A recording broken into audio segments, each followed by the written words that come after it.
Flatout Racing Network brings to you race number 4 on the season at the Dover International Speedway here tonight in the Clutch Drop Cup Series. Hello, friends. Welcome to Dover, Delaware. I'm Carlos Zimmerman. Alongside of me tonight is Sam Dyer. Sam, how are you doing this fine evening? We get ready to go racing at the Monster Mile.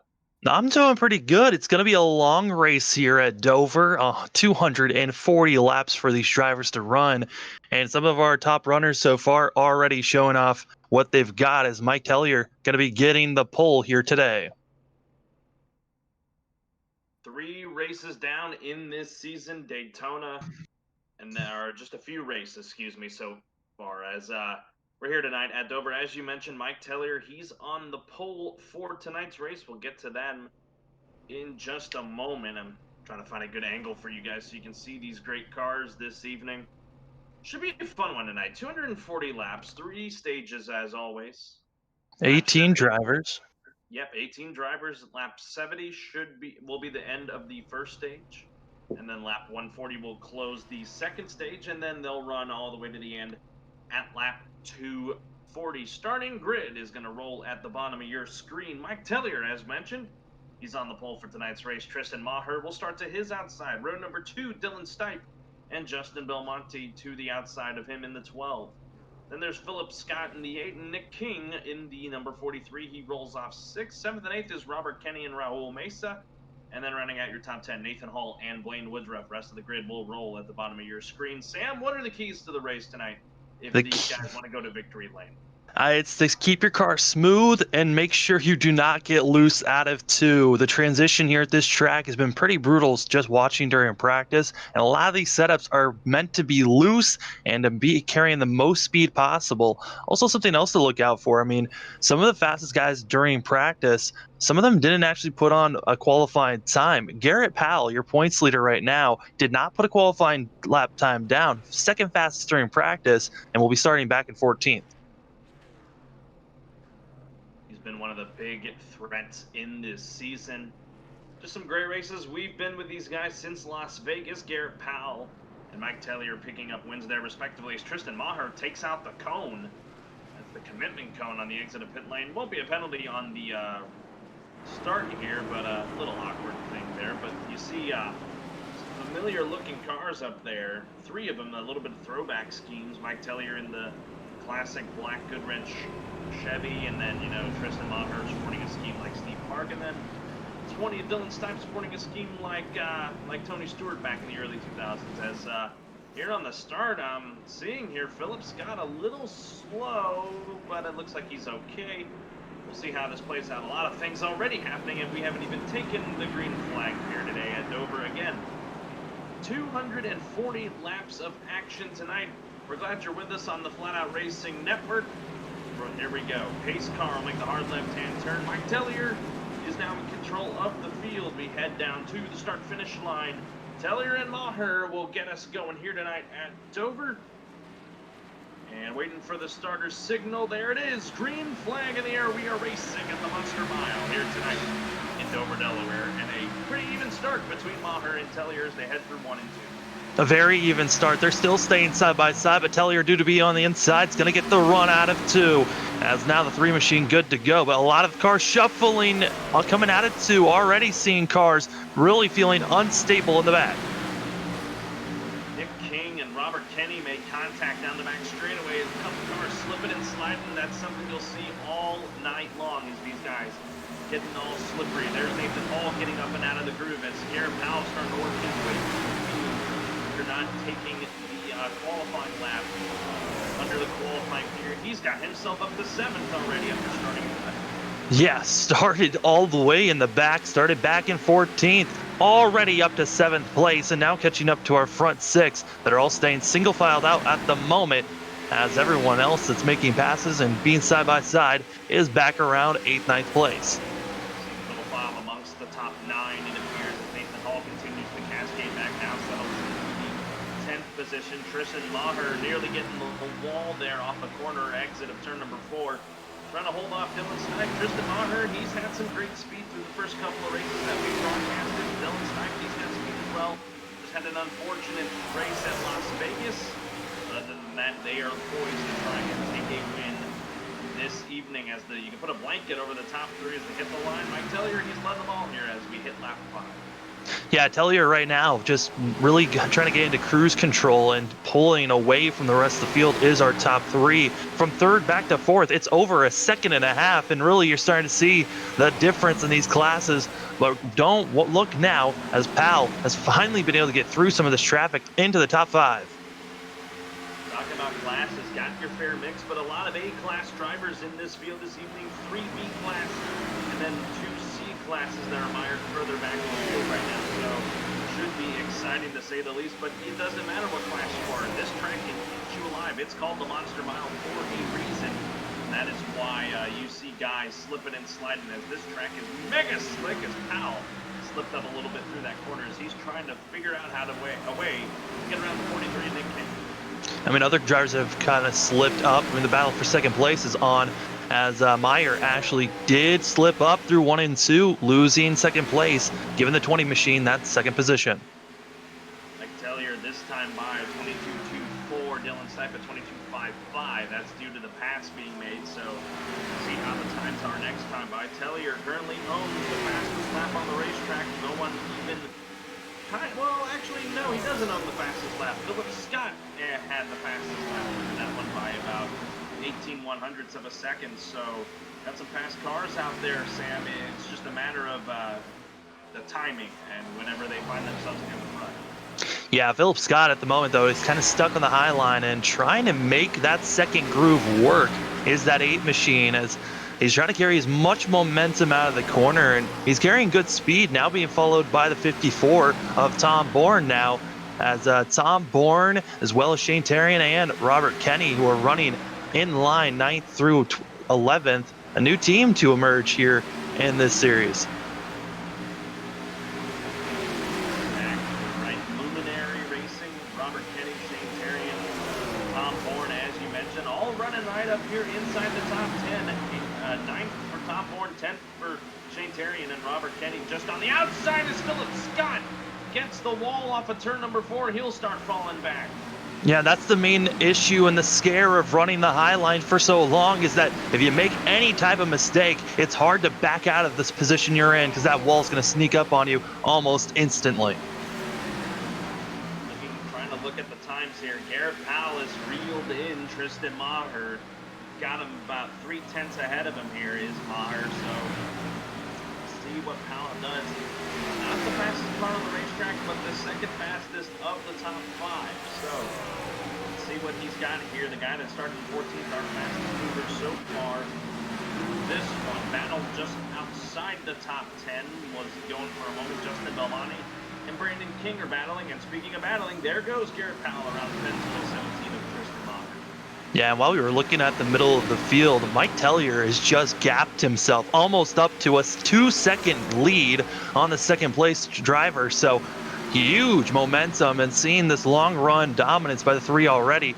Garrett Powell, though, kind of waiting for pit stops to happen and for the end of stage 1 to possibly regroup and try to go after that 3 machine.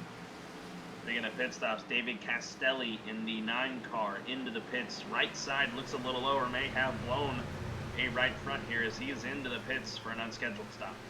Yeah, the 9 car has been coming over the radio multiple times in the first about 5 laps, stating that he was getting close to the wall and just trying to get out of people's way. That car just does not look like it was comfortable, hitting the wall multiple times already. Right there you see him, Mike Tellier pulling away so far in this first stage. Meyer's going a little haywire. He spent the whole entire backstretch trying to save that 17 machine. Now nearly came down to the 54 of Tom pair of, you get a little blinking out of Bourne there, is a pair of luminaries. Right to the back on the front stretch. It's going to be the 15, and the 8 coming out of 4. Both cars smoke billowing out of their machines. Philip Scott in the 8, Travis Daly in the 15. A lot of rear end damage to the 15, and then we are under our first caution of the night. Yeah, Philip Scott hit the wall again, and a carnage ensued after that. Take a look at the replay here and show you what happened and bring out our first caution of the night. You see Philip Scott here had a little bit of trouble controlling the machine.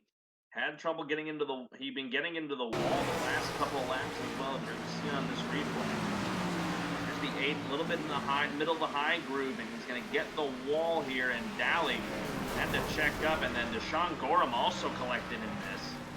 Yeah, I mean, Daly and Gorham both had nowhere to go. Innocent bystanders with the 8 getting into the wall, and Philip Scott has already parked it and left. So that 8 machine is done for the day after blowing up the engine. The question is how much can Scott? I mean, Scott's engine was blown as well. Coming into the pits and seeing how much repair time that's going to take. It's a very long race. You can get the repairs done, and if you see anyone else getting into trouble later on in this race, you might be able to gain some time. But right now, going for bonus points, it looks like, as Tom Bourne and Shane Terrian both staying out while the rest of the field coming in.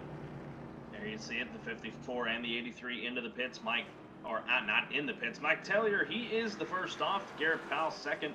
Dylan Stipe third. Justin Belmonte fourth. And then Tristan Maher out in fifth. They'll round out third through seventh. But yeah, the pair of luminary machines of Tom Bourne and Shane Terrian gambling a little bit here early on in this one. And I can't say I wouldn't really blame them. 18 laps into this run. The fuel run tonight, 55 to 60 laps, if I'm not mistaken. So just about all of this stage is of this first stage of 70 laps is where the fuel window is going to come into play. Yeah, and re-looking, I mean, a lot of these drivers that came into the pits, it was to repair damage and get packed full of fuel, so you're good to make it to the end of the stage. But they might be able to save enough here. With this caution coming out, this might be enough for these drivers to save enough fuel to make it to the end of our first stage. 54 right up against the pace car there, wanting to get going very quickly. Rest of the top 10 out of the pits, the King brothers, Nick and Brandon, 8th and 9th. And then how about Blaine Woodruff in the number 77, getting up into the top 10 at a Waffle Motorsports, that 6-car operation of Mike Tellier, Garrett Powell, Dylan Stipe, Raul Mesa, Tristan Maher, and now Blaine Woodruff also trying to make an appearance up here in the top 10, as 5 of the 6 Waffle machines are in the top 10 now. Yeah, Woodruff started 10th at the moment, so not a lot of big movement, but still being in the top 10 is still always where you want to be. Top 10, top 5 is the finishes you're looking for. Anything outside of that, you're kind of questioning how the day went. These guys will continue to wheel it around here. Should get the one to go this time by. Tom Bourne, Shane Terrian playing the strategy card here. We'll see if it pays off for them. It will hurt them in the long run if we get a long green flag run like we kind of just did, 18 lap green flag run. So we'll see how it pans out. Mike Tellier and Garrett Powell, though, got a pair of fast machines now. With they did not change tires, so it was just a fuel-only stop for the 3 and the 87 and a bunch of others further back. Yeah, and due to the fact that it was just a fuel-only run, that means that Tom Bourne and Shane Terrian both will be on equal ground. But the question is, I mean, we saw Tellier and Powell just flying through this track. How quick can they get by the 54 and the 83? Pace car lights are out. We'll go green, lap 21 of 240 for the whole race. There's about 50, we'll go green, 50 laps to go in this first stage. Remember, folks, you get bonus points for winning the stage and playoff points, so winning these stages are going to be really paramount to your effort in trying to go for a championship way down the line later on this year and into 2021. Yeah, Garrett Powell at the moment has the most stage wins with 3, and then second is going to be Brandon King. So it's interesting to see where they're going to be ending up here on this start. And can we see possibly the 3 of Mike Tellier getting his stage win, one of these stages here today as pace car pulls off. Luminary team, 54 and 83, going to get us back under green flag. Here we go. Tom Bourne gets a really good start. Green flag back in the air. 2:20 to go in the entire race, and he is checking out already, opening up a half of second lead over the 83. The battle is on for second with Tellier to the inside. Yeah, Terrian's going to be stuck on the outside, which is not where you want to be, and he's going to continue to be boxed in. His pal's going to be trying to shove it, but Terrian going to be deciding to pinch as hard as he can, but it just did not slow down the 3 machine that is on rails right now on that inside line. Tom Bourne was able to open it up to a second and a half, and I think that's as big as the gap is going to get, unless, you know, because they didn't take tires, so the tire wear is still the same, and they've had the time to have the tires cool down.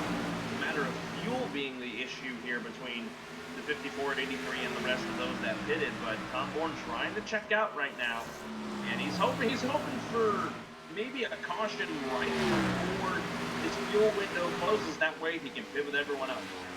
Yeah, I mean, with everyone else that's out here, when they pitted, it was on lap 18, which is going to make you about should be good to make it from here to the end. So it's kind of odd to see both Bourne and Terrian not pit, but hey, sometimes you got to try different strategies out that is going to help you in the long run instead of pitting now. We want to report 3 cars now out of the race. Travis Daly, Deshaun Gorham, and Philip Scott, as previously mentioned, they are all out of the race. They will, if David Castelli returns to the racetrack, they'll finish 16th, 17th, and 18th, respectively. We'll see how the rest of this race pans out. Maybe some will even fall further by the wayside. We'll see. Mike Tellier settles into the second position. Now Garrett Powell in third. Shane Terrian doing a good job holding his own here, up hanging on to the fourth spot and not falling back like I originally thought he would. Yeah, staying strong is the drivers that stayed out. And if anything, Tom Bourne has actually pulled out a little bit more of a gap on the 3 and the 87 so far, as he is now pulled out to a 1.7 second gap. And once Tom took the lead, he got out to about a second and a half, but we thought it was going to dwindle from there. It has just extended. So a great run so far for that 54 machine. The question is, does he have enough fuel to make it to the end? Terrian right now has a deck lid full of the 89 of Brandon King, as you see on the back of the 83. Opens up a little bit of a gap there, but King gets that really good run on corner exit. He's going to try and set him up here for turn number 3, and no, he won't. He'll continue to ride contentedly behind the number 83 of Shane Terrian. Yeah, I mean, I threw out during when we were under yellow. I mean, King is one of those drivers that has the second most stage wins, excuse me.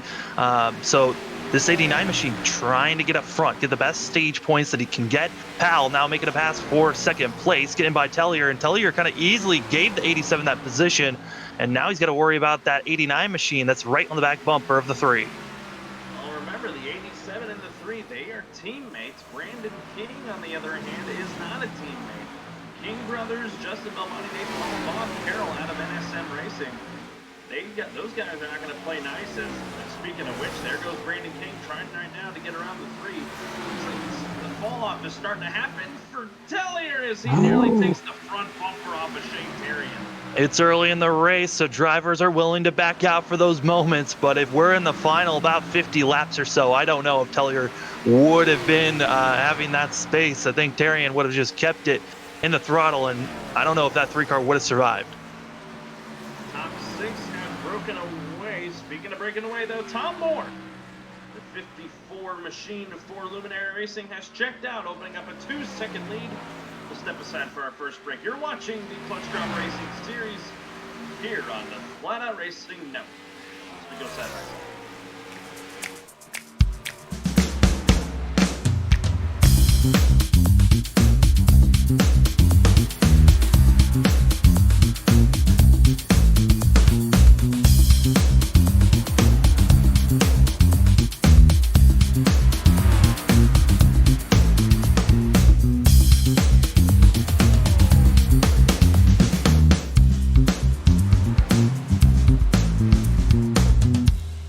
Since the VFW was founded, their mission was really to look out for the veterans community, to make sure that our nation upholds its promise to really care for the service member, the veteran, and his or her family. There are several ways that the VFW fights for veterans today. The top services include disability claims assistance, advocacy on Capitol Hill and with the Department of Veterans Affairs. We also offer scholarship opportunities, and then also volunteerism. For me personally, when I came back from Iraq, my life experience was drastically different from those around me, and the veterans of foreign wars really spoke to me.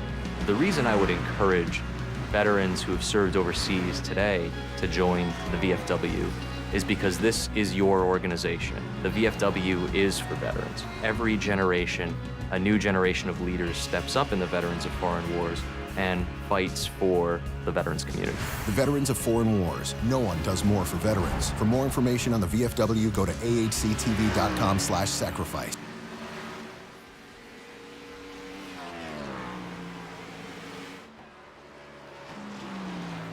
Most everyone involved in sim racing always wants that edge or even make the experience a little bit better, or in this case, a little bit more in-depth. Enter iRacing iFlag. iFlag is a simulation signal box with software designed by Peter Vostro. When you are behind the wheel in iRacing, your eyes are looking down the track or maybe even in the rear or side view mirrors. You may not notice or even hear when the caution comes out, when your car is damaged, or if you get black flagged, or even notice the car beside you. Yes, iFlag will point out the signs and tell you where that car is. It just makes iRacing more real and can help you become a better driver. We also offer iRacing Caution number 2 out on the speedway here at the Dover International Raceway. Trying to look further back, may have been the 27 of Bob Carroll, could have been him. It is him, half 4. Alrighty, that all but confirms that, as there you go, the 27 machine is the reason for the caution. Let's take a look back and see what happened.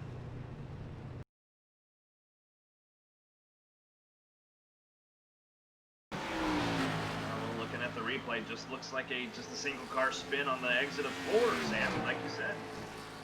Yeah, I mean, this is that transition area, right? And also trying to figure out when to stay in the throttle and when not to be. It looked like the 27 thought his car was going to stick on the inside, and it just did not. Heavy contact for the 27 machine of Carroll, and interested to see if it's going to hurt any of the power for that 27 machine. The 9 car did get fixed up and is back on track, running decently well. But with this caution, that honestly saves Bourne and Terrian there, as both of them knew that they could not make it on fuel and realized them staying out might have been a mistake. Well, they're both all in the pits right now, as you see the replay. Tough break for Bob Carroll out of NSM Racing. It's going to put him mired back, definitely with a lot of damage. We'll see how the rest of this race pans out, though. Brandon King, the pit stops for Shane Terrian, and the old leader, Tom Bourne, has transitioned to Brandon King to the race lead here. Yeah, King really was showing a lot of good speed there, so I'm really not surprised to see how well he's doing.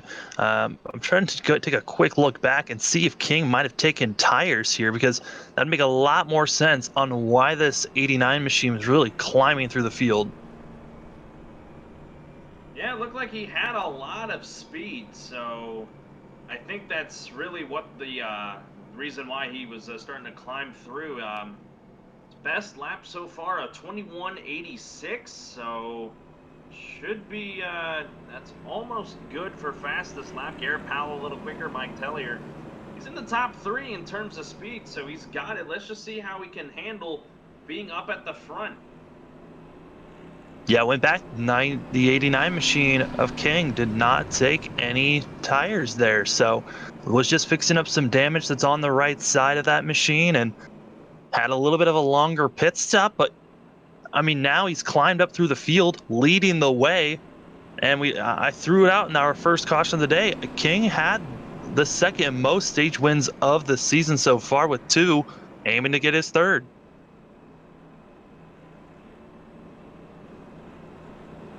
Look behind him, Garrett Powell, Justin Belmonte up here in the 3rd now. Raul Mesa has climbed up into the 5th position. Mesa has had some speed, was running well at Las Vegas before a wreck ended his day. So see how this goes. Pace car lights should go out this time by, and we'll go green at lap 41. That'll give us 30 laps to go in this first stage. Yeah, I mean, I think if anything, we saw there, Tom Bourne, once he's in clean air, that 54 machine is quick. And the only issue, he's now in the middle of the field, has to deal with traffic in that dirty air that we'll see if the 54 machine can get through and get past everyone that's up in front of him. Top 10 goes as such. Brandon King, Garrett Powell, Justin Belmonte, then Mike Tellier, Raul Mesa, Dylan Stipe, Nick King, Nathan Hall, and then the luminary machines of Tom Bourne and Robert Kenny round out your top 10. So far through this, Sam, quickly before we get to the green, what do you see in these final 30 laps of this day? I mean, it's going to be pretty hard racing up front for the drivers. If you're going to get bonus points, you got to be in the top 10. So looking around that 10th position where you've got Kenny, Tarian, and Mayer, I mean, those are going to be the drivers to watch out for. And up front, can King hold off Powell, who's looked quick, had to go through the field. I think he might have used up a lot of his stuff. Also, Tellier, how quick is that 3 machine coming through as the pace car is off? We're getting ready to go green once again. Green flag back in the air. Powell did not go. Tellier into the wall. A lot of cars spun the tires there on the start. Mike Tellier got really loose. So did Garrett Powell. Everyone basically on the outside line got out of shape. That is going to allow Brandon King and Justin Belmonte to hold 1-2. And that was a complete accordion effect. A lot of the cars that were in the back were not expecting other machines to spin their tires up front, and there might have been some damage for some of these cars running in the back. Have to keep our eyes out on the next pit stop, how long they're going to be in there. But car that's trying to move forward, that's going to be the 12. I mean, that is a good-looking machine that's starting to move forward as King trying to pull away like we saw Bourne do earlier. Powell gets around Belmonte for the second position. Raul Mesa lays in wait, waiting to see what's going to open up here. Inside 200 laps to go here tonight at Dover. Just closing in on 25 laps to go in this stage as Dylan Stipe, he's now settled into the 6th position. How about Nathan Hall? We saw him slipping back a little earlier. He's up in the 7th spot here, but now going to be contested here against Tom Bourne, who was leading earlier. Yeah, that's 28 machines going to be stuck on the high line, but, you know, Nathan Hall still in top 10, still looking for stage points. And right now, the next car that's going to be trying to run him down will be the 34 of Robert Kenny. And Kenny looks like he has some front-end damage that might have happened from this restart, as that 34 machine looks junked in the back and on the front. It's David Castelli that's between both the 28 and the 34, the lap machine, 19 laps down in 15th as Hall gets the wall again on the exit of turn number 4. That's going to be the trouble spots tonight, the exits of 2 and 4. That's really what it's going to be. That's, like I said, it's really what it's going to be all night. And it's not going to matter what point of the run it's in. Are we just starting or are we long into the run? It'll be worse when you're into the long run, but on short runs it can eat you up alive as well. That's just how, I wouldn't say abrasive this track is, just how rough this the way to drive here is. Yeah, I mean, you know, we're talking about cars making great moves forward. Powell's been able to stay up front after starting in the back in 14th. Other drivers that have moved up front, I mean, Brandon King, he started back in 11th during this race, one of the last cars to qualify, now leading this race. And Raul Mesa, I mean, that 37 machine is looking good on the long run as he's right on the tail end for this battle for second place. Tried and thought about sticking a nose to the inside of Justin Belmonte, but thought better of it. Hugging that little, the transition from apron to racetrack, just hugging that line all the way around. That is the way to go. This is going to get run up a little bit here as Belmonte did not have a good entrance into turn 1. But it may pay off for the 37 as he's going to get a run here down the backstretch and into 3. Here we go, battle for 3rd. Mesa able to find that opening to get to the inside, but Belmonte able to hold on strong through the center of the corner and really got a good momentum, and that might have actually helped the 12 machine, who found something, is now under Powell. Here he goes to the inside of the 87, trying to clear on him off a 2. He does, and he's going to try to bring the 37 with him, but Powell shuts the door on Raul for the moment. A 3-car battle here for the second position, 1.4 seconds off the race leader, and then a gap of 2 seconds back to fifth is Tom Bourne now up into the fifth spot is Mike Tellier. I think he's fighting a really ill-handling race car, Sam. Yeah, I mean, he brushed the wall coming out of the corner on that restart, and it's really hurt the 3 car. And he already was looking like he was running off of speed. So the 3 of Mike Tellier not looking good, needing a pit stop to get some damage repaired. But Tom Bourne and Shane Tarian have just hooked up, stayed together, and slowly been making their march forward. Now they're trying to catch up to this 3 group battling for second place. And Tom Bourne right now about a little bit under 2.5 seconds away from these drivers. Gap starting to close, though, a little bit between the 89 and the 12. As the gap now is down to 1.2 seconds. We'll see what it is this time. It's staying pretty constant, between 1.2 and 1.4, so we'll see how it pans out. Battle on for third. There goes Mesa around the Garrett Powell machine. I think the stuff is starting to fall off at the 87, and the speed is just not there right now. No, it really isn't, and you know, just because of all the hard battling that the 87 had to do to move from 14th up to about 3rd place, and then the caution came out, had to battle even more, and just wear and tear has hit this 87 machine. I think it's the same thing for Mike Tellier in a way, where they've just kind of ran out of tires coming to the end of this stage. Mesa settles into the 3rd spot. We'll see how much farther Powell decides to fall back with the way his race car is right now. Brandon King, though, way out in front, would love another stage victory. You mentioned it, Sam.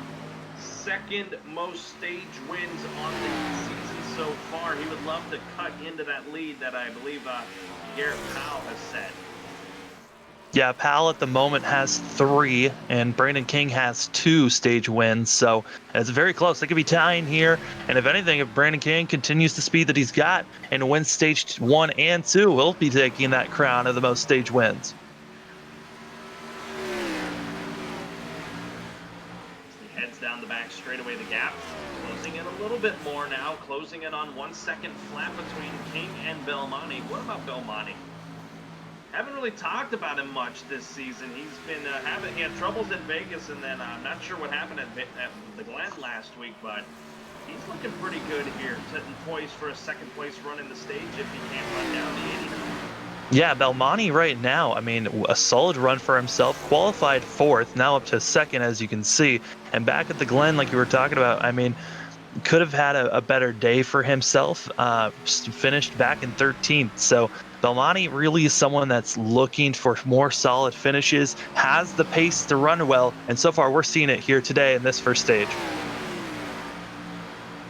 Coming down to the nitty-gritty here in this first stage, lap 58 about to go on the board. The gap now inside 1 second. You can see Brandon King in the same picture as the 12 of Justin Belmonte. The gap starting to close. It's looking like the fall-off is starting to happen for, should be just for about everybody that has not pit outside of Tom Bourne and Shane Tarian, Tristan Maher. Caution to the back. There's the caution. I spoke too soon. It's the 20 machine on the front stretch, out of the corner, like we saw with the 27, gets loose and around it goes. Actually, wait a minute, was there help in this?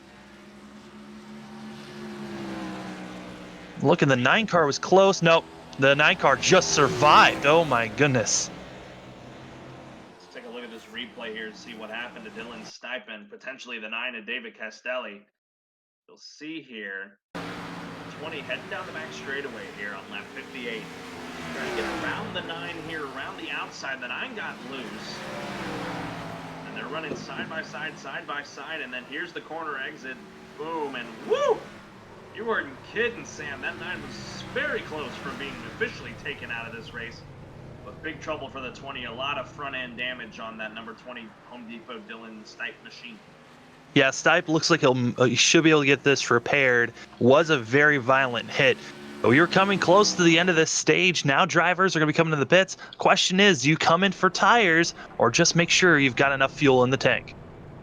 Top 5 stayed out. Brandon King, Garrett Powell, Tom Bourne, Shane Tarian, Tristan Maher, and then Nathan Hall. So top 6 now stayed out. 7th on back is into the pits. Justin Belmonte leading the charge as they head into all their stops. See who has clean stops here. Okay, Mesa. He just drove through. Just drove through. And tires are being taken for some of these drivers, as I believe Belmonte is going to be taking some tires in the 12 machine, and others as well thinking about tires. Um, you know, for some of these drivers, I feel like they should take it now. Others feel like they're going to be taking their tires at the stage. So interesting to see. They only got 5 tires to work with in this race, and they've got just enough to get every about 50 laps or so to come in, get tires, and get back out there. Really, only 5 tires? Yeah. So they're only going to have 1 left, is what you're telling me. Oh man, it's tough out there. Sorry, I had to throw it out You there. got to pick and choose. Do you want to put it on the right front, right, left? I mean, one of these tires is going to pop at some point. Now they got 5 sets of tires to work with out there, and if anything, I think this pit stop is going to help the 3 and the 4 and the 34 the most, as they both looked pretty wounded after that restart and the way things went down. They can now get their cars fixed up a little bit more and try to at least be able to survive and move on from where they're at right now.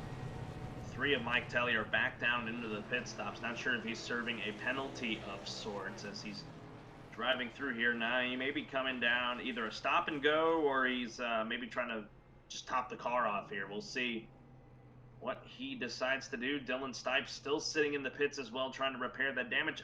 Just another tough break for Dylan Stipe. Saw him in Vegas, had that accident that took him out of contention. He was running good early on, had a top 5 start, just like he did today. As you see Nick King also pull in to try to maybe top the car off. Just tough break for the 20. You have to feel for him. Yeah, I mean, Stipe was just running his lane, running pretty well. But I mean, this is stuff that we were seeing even during practice, where cars were just stepping out, coming out of the corner, or even here at Dover. It's so easy to get into the throttle too soon and just carry too much speed coming off the exit, and that wall just sticks out and just wants to latch onto you sometimes, and it can ruin your day, like we've seen so many so far. Pace car light should go out this time, and we will go back green. Lap 63 of 70 in this stage. That'll give us 8 laps to go. Brandon King was dominating early, did not want to see that caution come out as he was starting to get reeled in by Justin Belmonte, but he's no longer in the picture. Garrett Powell to be his outside. Tom Bourne, Shane Terrian back up here in the top 5. Tristan Maher and Nathan Hall and Raul Mesa did not pit under this caution. Top 7 stayed out. So let's see how it pans out for these last 8 laps of stage 1. Yeah, our top 7 stayed out. The rest of the field came in, get repairs done, and got new tires. So they're going to be flying through this field right now. It's going to be exciting to see who can get to the front quick enough to win this stage. Got my eye on that guy in 8th, Justin Belmonte. He was starting to reel in the 89. Now he's on fresh Goodyear. So he's going to be on the outside. That's my only issue. And Nathan Hall has had some trouble on these restarts. Let's see what happens. 8 laps to go in the stage right here at the line. Who is going to get it? Here we go. Pace car is well in. Here we go. 89. The green car will get the green flag. Oh no! Raul Mesa already wrecked. Something snapped on the 37 of Raul Mesa. No caution as the car went dead right. There on that restart, trouble for the number 37 Heaven's Best machine. Just spun his tires, and that's going to cost a lot of drivers that got a black flag. Those are going to get cleared, but Raul Mesa, who stayed out, went through the pits, stayed out, was in the back of the pack, now is going to be dropping even further back right now, running 12th with heavy damage. But up front, Brandon King under fire. Powell easily making the pass there on the 87 machine, and don't look now, Tom Bourne is coming. 89 took a weird line onto the front stretch and then into turn 1 that caused him to slip up, and that's what allowed the 87 here. But the 89 gets around the outside, gonna try to make the pass here. 6 to go in the stage. 87 trying to pinch, can't do it. They're side by side as Tom Bourne looks on as they hit the back.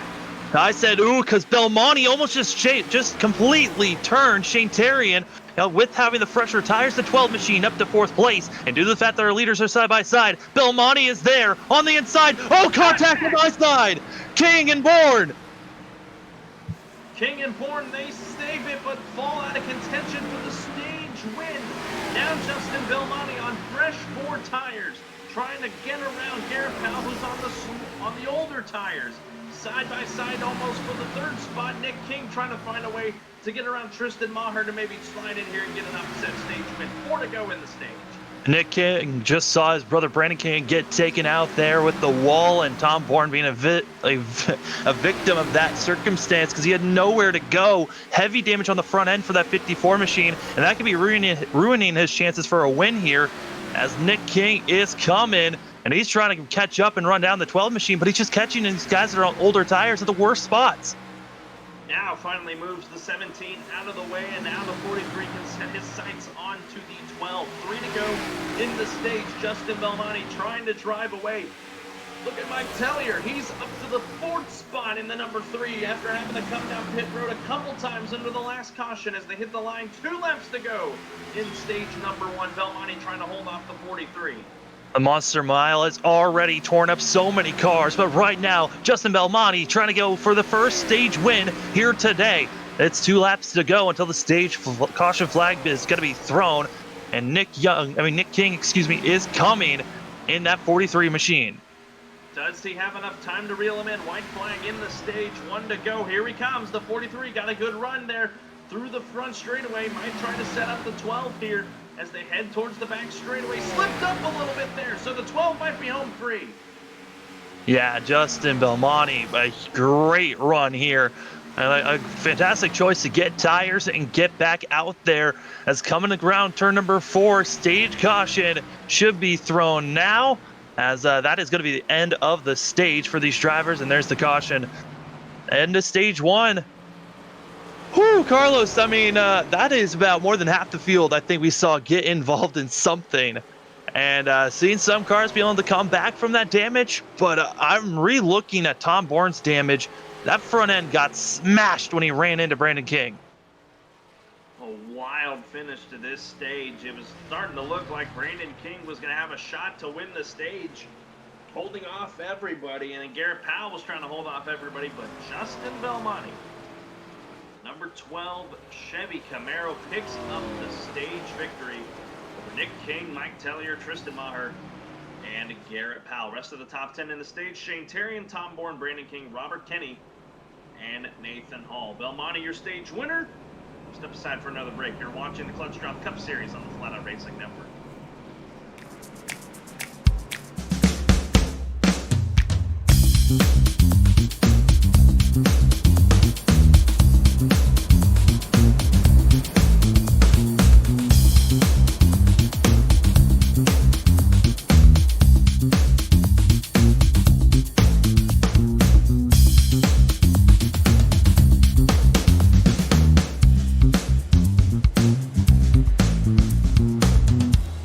Since the VFW was founded, their mission was really to look out for the veterans community, to make sure that our nation upholds its promise to really care for the service member, the veteran, and his or her family. There are several ways that the VFW fights for veterans today. The top services include disability claims assistance, advocacy on Capitol Hill and with the Department of Veterans Affairs. We also offer scholarship opportunities, and then also volunteerism. For me personally, when I came back from Iraq, my life experience was drastically different from those around me, and the veterans of foreign wars really spoke to me. The reason I would encourage veterans who have served overseas today to join the VFW is because this is your organization. The VFW is for veterans. Every generation, a new generation of leaders steps up in the veterans of foreign wars and fights for the veterans community. The Veterans of Foreign Wars. No one does more for veterans. For more information on the VFW, go to ahctv.com/sacrifice.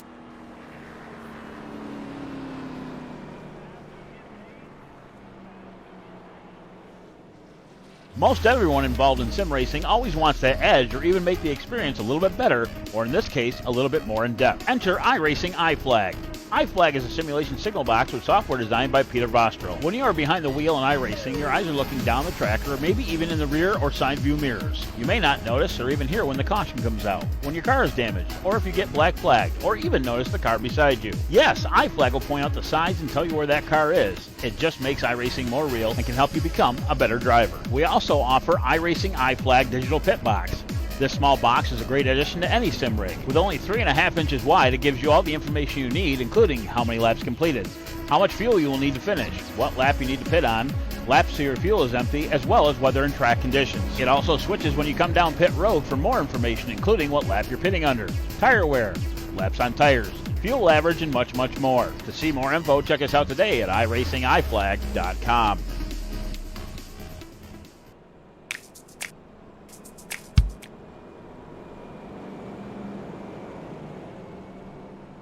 Back here at the Dover Monster Mile, Justin Belmonte getting ready and gets set to kick off stage number 2 here. Another 70 laps. That'll get us to lap 140. Whenever that comes around, Belmonte into first after the fuel-only stop. Everyone else took longer stops, but I don't think it was for tires. We were talking during the break. We think it was probably for let's repair damage after smacking the wall 2-3 some odd times. Yeah, I mean, you had some drivers that were involved in wrecks that really weren't their fault, and then you also had drivers just smacking the wall just because of how much, they're not expecting the wall to come sticking out of the corner. So right now, some of our front drivers still looking clean and really haven't hit the wall. That's going to be the 87 of Powell, Belmonte, and also Terrian. I mean, those 3 machines have been looking good. Terrian almost got wrecked by Belmonte on that last restart that we had. So it's going to be interesting to see with the drivers that only had to take fuel only, like Belmonte and others that took tires on the last caution. Interesting to see what the fresh tires of only having about 10 lap difference on tires, how much that's going to affect these drivers. Justin Belmonte, Garrett Powell, Shane Terrian up to 3rd, Tristan Maher 4th. And rounding out the top 5 is the 34 of Robert Kenny, the highest we have seen him today, as you see all the luminary machines right there, 3, 5, and 7. I know this is a short track. Let's see if they link up here like they would at the Super Speedway to try and make some inroads and move forward. Here we go. Green flag about to fly in the air to wrap up this stage. Caution listed as caution number 4. Belmonte's on the gas. Green flag in the air. 165 laps to go here tonight at Dover. Not even a third of the way through is Powell going to try to pinch the 12 of Belmonte, but the 12 should get the run on far exit. Still side by side. Yeah, it looked like Belmonte might have got a little bit loose through the exit of turn 2, which gave that plenty of space to the 87. But also due to the fact that we're on fresher tires, we've been seeing so many drivers trying to make that outside line work, that there is a lot more rubber up there, making that second lane be usable like you've seen there. As also the major difference, Belmonte is on older tires than the rest of the field. That's why he's getting beat so bad right now. Shane Terrian settles into the 2nd position now, trying to set his sights on the 87 of Garrett Powell, as he's trying to reel him in a little bit here. Gap between them 2.5 tenths, as Powell is now reassumed the race lead, as you see Dylan Snipe returning to the racetrack. I'm watching this 54 machine of Tom Bourne. He's been running pretty well. He had heavy front end damage after running into Brandon King on that last stint that we were on. Right now, running well, running just as fast as our leaders at times. So Tom Bourne doesn't look like he's gotten too much engine damage. As Shane Terrian to the point, as that 83 machine is taking off like a rocket ship. Look at the 83 go. Everyone on the same stint. They all came down on pit lane. It was a matter of those that took fuel only. And that's why you see Belmonte starting to slide back. Tom Bourne, like you said, Sam settles into the 3rd spot. Nearly got the wall there off before, but has his eyes set on our 2 leaders, the 83 and the 87. And also finishing out our top 5, Robert Kenny. I mean, that 34 machine, he also had heavy rear end and front end damage. He's still running pretty good, and not the fastest car out here, but still has decent speed, just because the Monster Mile has really clobbered a lot of cars that have major damage, that they are being hindered heavily on these runs. Terrian now starting to pull away here from Garrett Powell. The gap now widening out close to 3/10 of a second, or sorry, 7/10 of a second. 3/4 of a second is what I was going for. As Tom Bourne, he's now starting to reel in the 87 as well. Further back, Robert Kenny holding his own right now in the 5th position. Might be trying to set up the 12 here for a pass. Yeah, I mean, this is just the difference between tires at this point. I mean, we've seen Belmonte be so quick, even when he was on equal tires with everyone else, and now the 12 machine's kind of getting a feel of what he was doing to other drivers. just being helpless right now to the fresher tires. King brothers, Brandon King and Nick King, sitting just outside the top 5. About a 1.3-second gap between them. Nick King's got a deck lift below the 3 of Mike Tellier. Tellier's trying to show they still got some speed. Trying to make the pass down the back straightaway, couldn't do it. Trying to line lower here on King.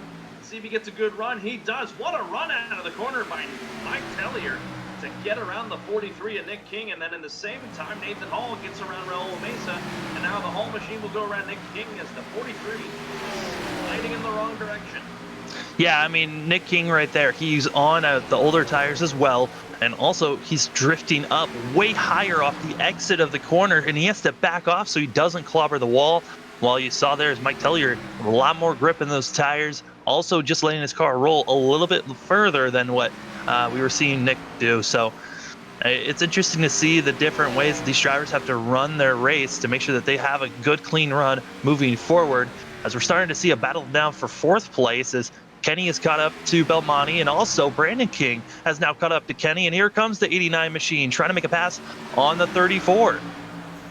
Brandon King showing some speed like he did earlier on in the race as he clears the 34 of Robert Kenny. Now he'll set his sights on the 12 of Justin Belmonte. King on fresh Goodyear, so looks like he's going to start picking them off one by one. 5 seconds right now behind our race leader in Shane Tarian. Yeah, and right now Shane Tarian feeling comfortable. I mean, he's got himself a gap of 1.1 seconds over Garrett Powell, and there's really Shane Tarian did not put down a practice time nor a qualifying time. Went into this race almost completely cold, and it's been a fantastic run on his part. That 83 machine's just been taken off, and it's been a pretty solid day for Shane Tarian. Earlier today in a different league, he was able to win the championship there, and it was a very emotional day for himself, winning the race and the championship for his aunt that just passed away earlier this week. So it's been a trial time for this family, but Shane Tarian trying to get 2 wins tonight. It would be a solid day for himself. If you're just joining us, folks, Carlos Zimmerman alongside of me is Sam Dyer here tonight. Race number 5, actually, in the Clutch Drop Cup Series race this year. Shane Tarian, like we just mentioned, well in control so far. 1.2-second gap on Shane Tarian. Car smoking on the 8th man. Oh, that my eyes may be deceiving me. Never mind. As the actually maybe No, there was smoke. It was the 9. He clobbered the wall, almost got Robert Kenny involved, didn't hold the brake, drifted down, almost got into Tellier as well as Hall, and then found the inside lane, stopped his car, and he is done for the day. Bob Carroll can return to the racetrack with his damage that he had earlier in an earlier wreck. He'd be able to move up 1 spot. If not, Castelli will hold on to the 14th spot, and that's where he'll finish out tonight's race. Lap 91 now on the board, now 92, 149 laps to go, and then roughly just inside 30 laps to go in this, inside 50 laps to go. Can't do my math right, Sam. This is why I didn't major in it, as we're inside 50 laps to go in this second stage. I mean, that's why we got into commentating, right? So we just had to talk and not actually have to do that, get computers, get a notepad, hope for the best. No, we've been seeing some great racing action. Nathan Hall and Mike Tellier. This has probably been one of the best racing moments to watch, as those two have been swapping positions back and forth. Other close battles are about to go down. Brandon King has finally caught up to Tom Bourne for 3rd place. And last time these two were this close to one another, Brandon King got into the wall, and Tom Bourne, the innocent victim that ran into the 89 machine, both heavily damaged vehicles, but still running decently quick. And right now, Brandon King is running faster than Shane Tarian, our leader. Yeah, that time by, he was 2/10 quicker than the 83. Now the 89 is just trying to find a way to get around Tarian's teammate in the 54 of Tom Bourne. Ooh, I thought Bourne was going to try to slap the block there down the front. Doesn't, but the 89 runs the 54 up. The 54 trying to pinch. Ooh, boy, things may still not be done between these two guys. Here comes the 54 trying to get it back, but the 89 slams the door through 3. Yeah, I mean, it's kind of frustrating to be ran that way, being pushed up, but At the same time, you got to think this is a long race. Brandon King might have some fresher tires, or he's just set that car up and has been saving his tires for this long run. So regroup, get back out there. You know that these drivers have to make a green flag pit stop. They cannot make it to the end after that last pit stop that they had for fuel. They can only go for about 55 to 60 laps. And they're going to have to come into the pits here probably in the next about 30 to 40 laps here for these drivers, just outside the mark of coming to the end of the race. I mean, end of stage 2, excuse me. Oh yeah, no, we are a long ways away from the end of this one. Not even halfway yet. Halfway will be at lap 120. That'd be 20 laps to go in the second stage. Brandon King now starts to gap himself from the 54 of Tom Bourne. At the front, it's been pretty pedestrian. Garrett Powell has kept it close with Shane Terrian, but hasn't really made any gains here on the 83, keeping it at around 1 3/10 of a second lead for the 83 of Shane Terrian. Hitting his marks as he'll hit the line. Lap 99 going to go on the board now here at Dover. Raul Meza now starting to catch up to Mike Tellier, and you might be wondering what happened to Nathan Hall. That was ahead of the 3 machine. He drifted up, got loose, and has lost all this time, dropping back to 9th place. Now Meza able to get under the 3 for a second. Oh boy! That's the lap car of the 20 that almost ran into Meza there. 37 thought about getting to the inside of Mike Tellier there in the 3, but had to check up, and then the 20's like, hello, I'm right there. And now there's a lap car now sitting between the 3 and the 37 with Nathan Hall looming in the background. Lap 100 now on the board here at Dover. 141 to go in the race. Brandon King. Oh, trouble! Brandon King loose all over the front stretch. He saved it. Tuned into him right at the right time, but that's going to kill any momentum he had in the 89. Yeah, I mean, that 89 machine was catching up to Powell and about to try to make a move to the front. And after losing it, that is going to lose him a lot of time that he just gained. Nick Young now coming in. I mean, Nick King, excuse me. I don't know why I keep on thinking that. I'm always thinking about the basketball player for some reason. Nick King coming to the pits, first car to come into the pits here on the green flag stint. So we're starting to see when drivers are going to think about, should we pit now? Our leaders most likely are going to stay out as long as possible just in case we see a yellow. He pit last, I believe, around our third caution of the night, I want to say, back in the first stage. And yeah, so that's the case. He ran... I mean, tires-wise, that was around probably about 45 to 50 laps on those tires. Compared to everyone else that's right now on about 30 lap old tires, so they're cruising around, really passing. Nick King was losing a lot of time, started this stint up around around 6th place, dropped all the way back to 12th, and has been in pit road for a long time. There might be some internal damage for that 43 machine. Yeah, still sitting in the pits there. You see him on your screen as he is not moving at all. So trouble for the 43 of Nick King as Shane Terrian trying to hold off the 17 of Tristan Maher.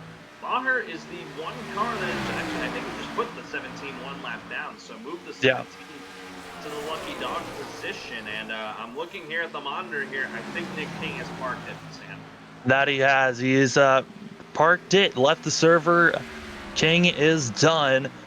And it was just a hard day for that 43 machine and feeling like it needs to end now instead of just trying to push on, as this is still a very long race. Still a little bit under his oldest. 17 gets out of shape.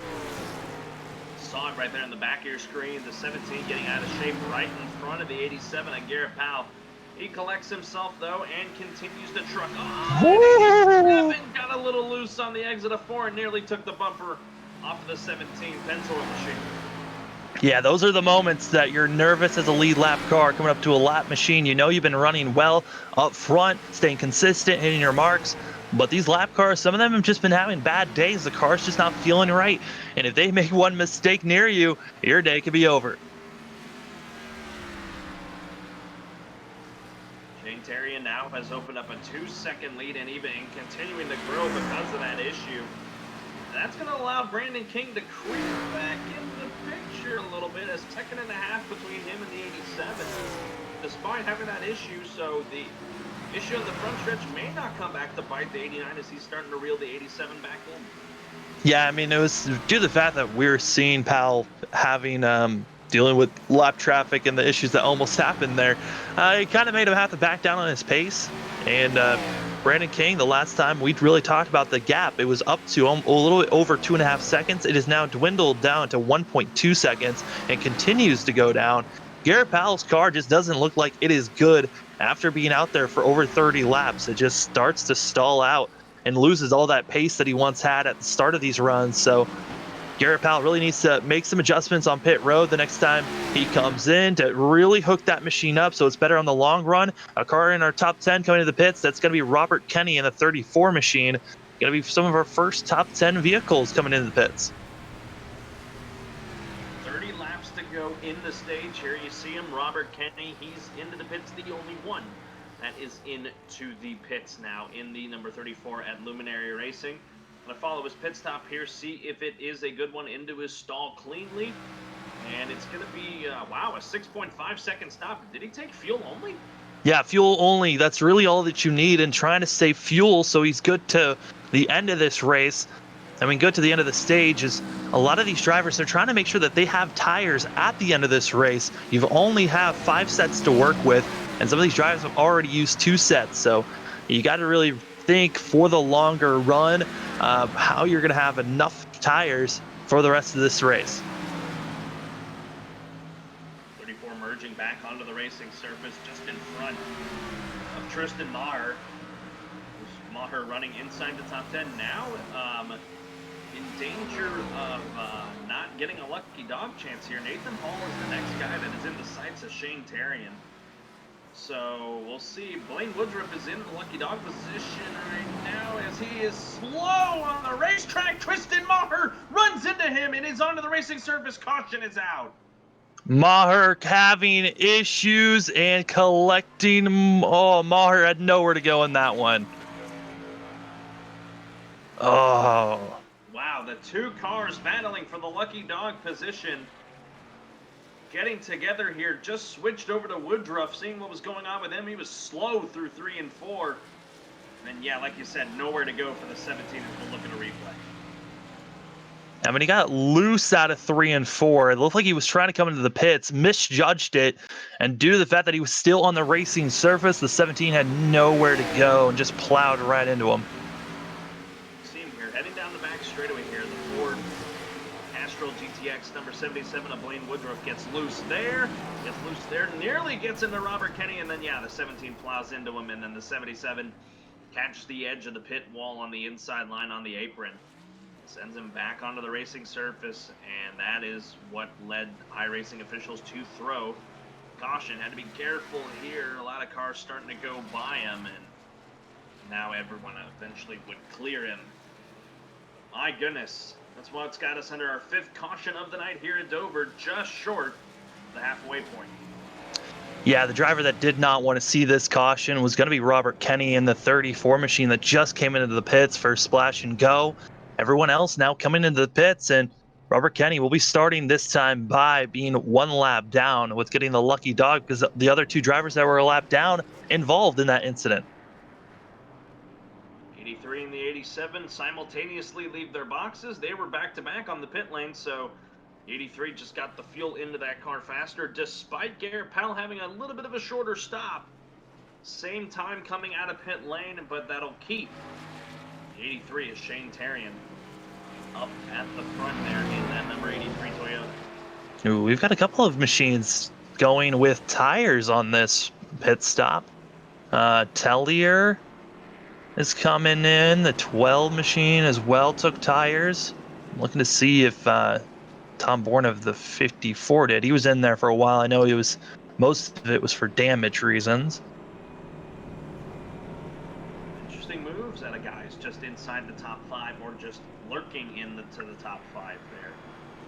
Well, I mean, the reason they have to is because they didn't come in and take pits like come in and take tires like everyone else. They pitted early for tires on that 3rd caution of our days, and Now it's been long enough where they need tires if they're going to compete with the rest of the field.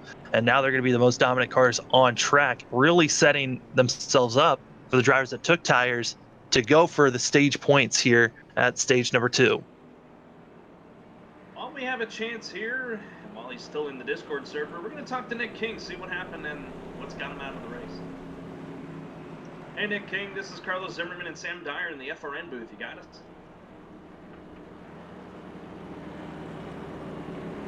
One more time. Nick King, Carlos Zimmerman in the FRN booth. You got a copy? Well, I am 0 for 5 on trying to get in-race reporting interviews. Whoops, put him in the wrong room. 2. Oh, my night's going great. Anyway, Nick King, couldn't get a word with him. Out of the race in the 12th position. Likely finished 13th, with where Dylan Stipe is still out on the racing surface, so that's where he'll finish out tonight's race. Well, I think we're going to be setting up interviews with some of the drivers that are out here on track here for when the end of stage 2 to get some words with them. But for now, we'll try to see how the rest of this stage goes. I mean, with drivers that have fresh tires, I mean, we saw at the end of stage 1 there, Carlos, it was all about having the tires to be up front to get the win at the stage. And it's going to be interesting to see who else tries to go for these wins of stages. Shane Terry and Garrett Powell, fuel only on this stop. Brandon King, I believe he went fuel only as well. Top 3 right there. Mike Tellier, he restarts 4th. Justin Belmonte 5th. Tom Bourne 6th. Nathan Hall 7th. Raul Mesa 8th. That is the only cars. And then Nathan Hall in 8th. My goodness, the way this telemetry works on here. Top 8 are all on the lead lap. Tristan Maher currently in the lucky dog spot right now. Robert Kenny coming around right now. He is the second guy going to try and get the lucky dog. Halfway point, just a couple laps away in this race, and we're closing in towards the end of stage 2. Let's see what Shane Terrian's got here on this restart to try and hold everybody else off. Pace car makes the hard left-hand turn. Garrett Powell would love a good restart here. Let's see if anyone spins the tires here. We've seen that on the couple last restarts. Shane Terrian was ready to go, though. Powell caught napping. Green flag back in the air. Lap 119 on the board, giving us 22 laps to go in stage number 2. It was partly napping, partly everyone else just trying to be conservative. Oh no! King sees it again! Brandon King out of shape on the exit of turn number 2. That got him really slideways as he's now still trying to fight the race car. There's the 12 of Belmonte clearing the 54 of Tom Bourne, and now the 12 on fresh Goodyears. Gonna try and get around the 89. Yeah, Belmonte's going to be trying to move as quick as possible through this field with fresh tires. Tom Bourne, after getting repairs done on his car, he's feeling a little bit more comfortable in that 54 machine. We'll see if he can start moving forward. But the battle for the lead is underway, as actually now it's battle for second. It's Mike Tellier now getting under Garrett Powell. Here comes the 3. To the inside of the 87. He clears in the 87 further back. Now the 3 sets his sights on Shane Terry, and he has led every lap in this second stage. Just about every lap in this second stage, it seems like. But the 3 of Mike Tellier, a lot of speed as they head down the front straightaway. Here comes the 3 to the inside of the 83. We've seen the 3 really be strong and hook it onto the inside. Just looks like he's on railroad tracks as he continues to hug that inside line and just carry the momentum. Shane Terrian had nowhere to go, just had to go up and get out of the way of the 3 machine. Move the 3 to the point. 4th different leader this afternoon. Garrett Powell, Shane Terry, and Mike Tellier, and Justin Belmonte, who won this first stage. Mike Tellier now settles into the lead. Caution on the speedway. Caution is out, and we look back and believe that is actually it's Raul Mesa that's going to be bringing out this one. Slow here in terms of the apron. A little bit of contact between himself and Hall coming into the corner, both looking for the same real estate. Contact made on entry. Take a look back and give you the look of what happened here just past the halfway point in this race. See them here as they exit turn number 4. The 37 just clears the 28. 28 pulls the crossover. And the 28 here still hugging. Wow. 28 kind of turned a little right. Look at Tom Bourne doing some SSX stuff right there, trying to pull through and not wreck the machine, sliding through there. Good save out of the 54, but yeah, 28, I don't know if he got loose up in 37. I mean, it just looked like he thought that there was going to be more space given, maybe. Because Mesa just, that is such a weird corner, because Mesa's trying to arc in while it looks like Hall really was going straight. Regardless, that's what's gone under our sixth caution of the night. Tough break for the 37. Looks like he just flat spotted the tires, so he may be okay, and we'll be able to continue on there in that heaven's best Chevy Camaro. I'm just trying to take a whole bunch of different views from my side of things to see maybe this was a netcode contact, as both of them, I went in a cockpit, none of them really drifted. Yeah, no, they actually made contact. They both were just running straight and then realized, oh, we made contact, because they both were going for the same spot and didn't realize it. The 3 of Mike Tellier definitely didn't want to see that. He was starting to pull away here. Now you got to hit the reset button and trying to bear down here for this final 15 laps of this stage. He's got a lot of speed, Sam. I don't think anybody else may have anything for him. The 3 might be poised for a stage 2 victory. Yeah, really looking good to get the stage win here, and looked like he was going to be able to get it last time, but now it's the question, can they pull off and hold on for the rest of this run?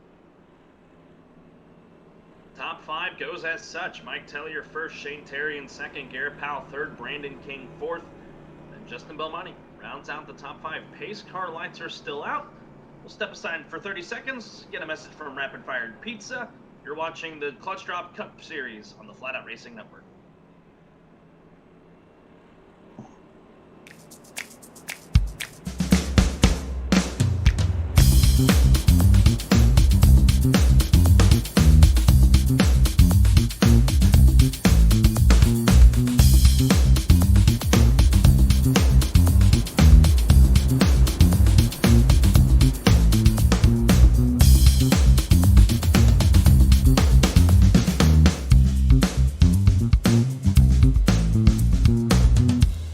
Since the VFW was founded, their mission was really to look out for the veterans community, to make sure that...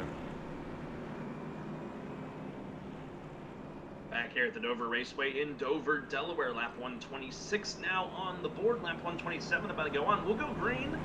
Lap 128 will go on the board. 13 laps to go in stage number 2. Mike Tellier looking very, very good right now and very poised to pick up the stage win. Shane Terrian, he would love to get it here. He's dominated this second stage. Garrett Powell, he's been strong as well. Brandon King, he's been all over the darn place, but he's settled into 4th. Justin Belmonte, our stage 2 winner. Tom Bourne, he's in the picture. Nathan Hall, Raul Mesa, Robert Kenny was the lucky dog under this caution. So good break for the 34 as the pace car lights are out and we'll go green this next time by. Through the field as well now. Tristan Maher with this upcoming stage caution could get back on the lead lap if he's the only one that remains off the lead lap, 1 lap down. Blaine Woodruff, he's in 11th right now, just trying to hang on, but he's on the pits right now, trying to get damage repaired. Dylan Stipe just trying to continue to log laps, and with the way this race is going, he may get a top 10 out of this. The way it's going for that 20 of Dylan Stipe, 18 laps down in the 12th position. Nick King, David Castelli, Bob Carroll, Travis Dowley, Deshaun Gorham, and Philip Scott all out of the race right now due to incidents or internal issues. Pace car about to make the turn into the pits. Go green this time as the pace car is in. Mike Tellier sitting ready, trying to get the stage win here. He's on the gas out of turn 4. Green flag back in the air. 13 laps to go in the stage. 113 to go in the race as Mike Tellier is away. Shane Terrian trying to take the nose off of Garrett Powell. He is clear in the second. Now his eyes are set on the 3. Yeah, and this is something to watch out for, because Mike Tellier, he did come into the pit on not this caution, but the previous caution, did get tires during that time for the 3 machine. We'll see if he can start pulling away, but it looks like the tires might have already equaled out as Shane Terrian already on board with the 3 machine right at his back bumper. But you can see in the center of the corner, that's where the 3 machine can really hold on the bottom and start to really hold that speed off exit. Now the gap starting to widen between the 3 and the 83 now at 0.2 of a second as Brandon King, I think, got out of shape there again. That's going to allow Tom Bourne to just slide into the 4 spot. Nearly took the nose off the 89. That's can I get a counter in the chat? How many times that's happened tonight? 4th time at least. Yeah, I was going to say 4 or 5 times. 4 or 5 times they've at least been around one another, and it has been chaotic and nerve-wracking every single time, wondering if they're going to make any sorts of contact. Now the battle for second place as Garrett Powell gets a little out of shape out of 4 as he was closing quickly on the 83 of Shane Tarian. Not going to work anymore as we move back to that 4th place battle. Brandon King not letting the 54 car go away, and you know, tensions are already building. This is Tom Bourne's first race here in this league, and you're already starting to see maybe a little bit of a rivalry starting to kick up here in the Clutch Drop Racing Series.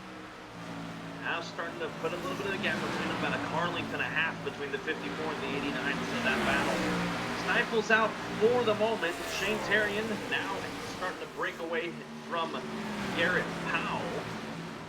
And starting to try and reel in the 3 back in as the gap was over a second. Now it's starting to climb back up, but wow, some good, really good lap there from Shane Tarian. 0.2 quicker than the 3, Mike Tellier, our leader. Yeah, and if anything, Shane Tarian, that car looks like it starts to really get into gear later into a run. And Mike Tellier's car does not look like it is the best at the long run or in the middle stint of a run. And you're starting to see that difference. But, you know, just because Mike Tellier has the fresher tires, it's helping out that 3 to stay over now a second over the 83 machine. Other battles that are going on, still the battle for 4th place. Also, there's the battle for 6th place, and that's going to be Robert Kenny as well as the 12, and they're actually starting to catch up for this battle for 4th place. Robert Kenny, teammates with Tom Bourne. Oh, Kenny in the wall! A lot of cars hit the wall. Justin Belmonte is around, I think, on the front stretch. I think he might be stuck. I think he might be stuck in the wall. Stage 1 winner, Justin Belmonte. Now he teleports into the pits. Oh my goodness, no caution. Tough break for the number 12 of Belmonte as he's gonna, oh my goodness, a hard hit into the inside pit wall. It also looks like Brandon King might have had issues while we were trying to figure out what happened to the 12 and he was able to get out or not. Not able to. As King now looks a little out of shape, and Kenny right on to the 89's back bumper. Robert Kenny now trying to make it a luminary top 5 here. It would be 2, 4, and 5 if he's able to get around the 89, and I think he will. It's 4 laps to go in the stage. Mike Tellier poised to pick this one up. He is checked out from everything else. Shane Tarian about 1 second and 3/10 back. Garrett Powell 2 seconds back and a full second behind the 83. And at this moment, we have a total of 8 cars left on the lead lap. First car 1 lap down is going to be the 17 of Tristan Maher. And I'm wondering if we even have another caution. I mean, that 17 car is the only one really that has a chance to get a lucky dog. As everyone else is 4 or more laps down as Belmonte is still in the pits being towed. The tough break for the 12 stage 1 winner. Now what he wanted to have happen was just outside the top 5. The battle was starting to heat up between 4th through 7th, and now it's just completely falling apart. Speaking of battling, as we got 2 laps to go in the stage, Brandon King back there again with Tom Bourne. He's reeled him back in. This is going to get really interesting, Sam, as they head to the back. You know, they've already had instances together, and they were all accidental with King getting into the wall, coming down into the 54 and causing some damage for the both of them there. But I know for a fact, I mean, I know Tom very well. We're best friends.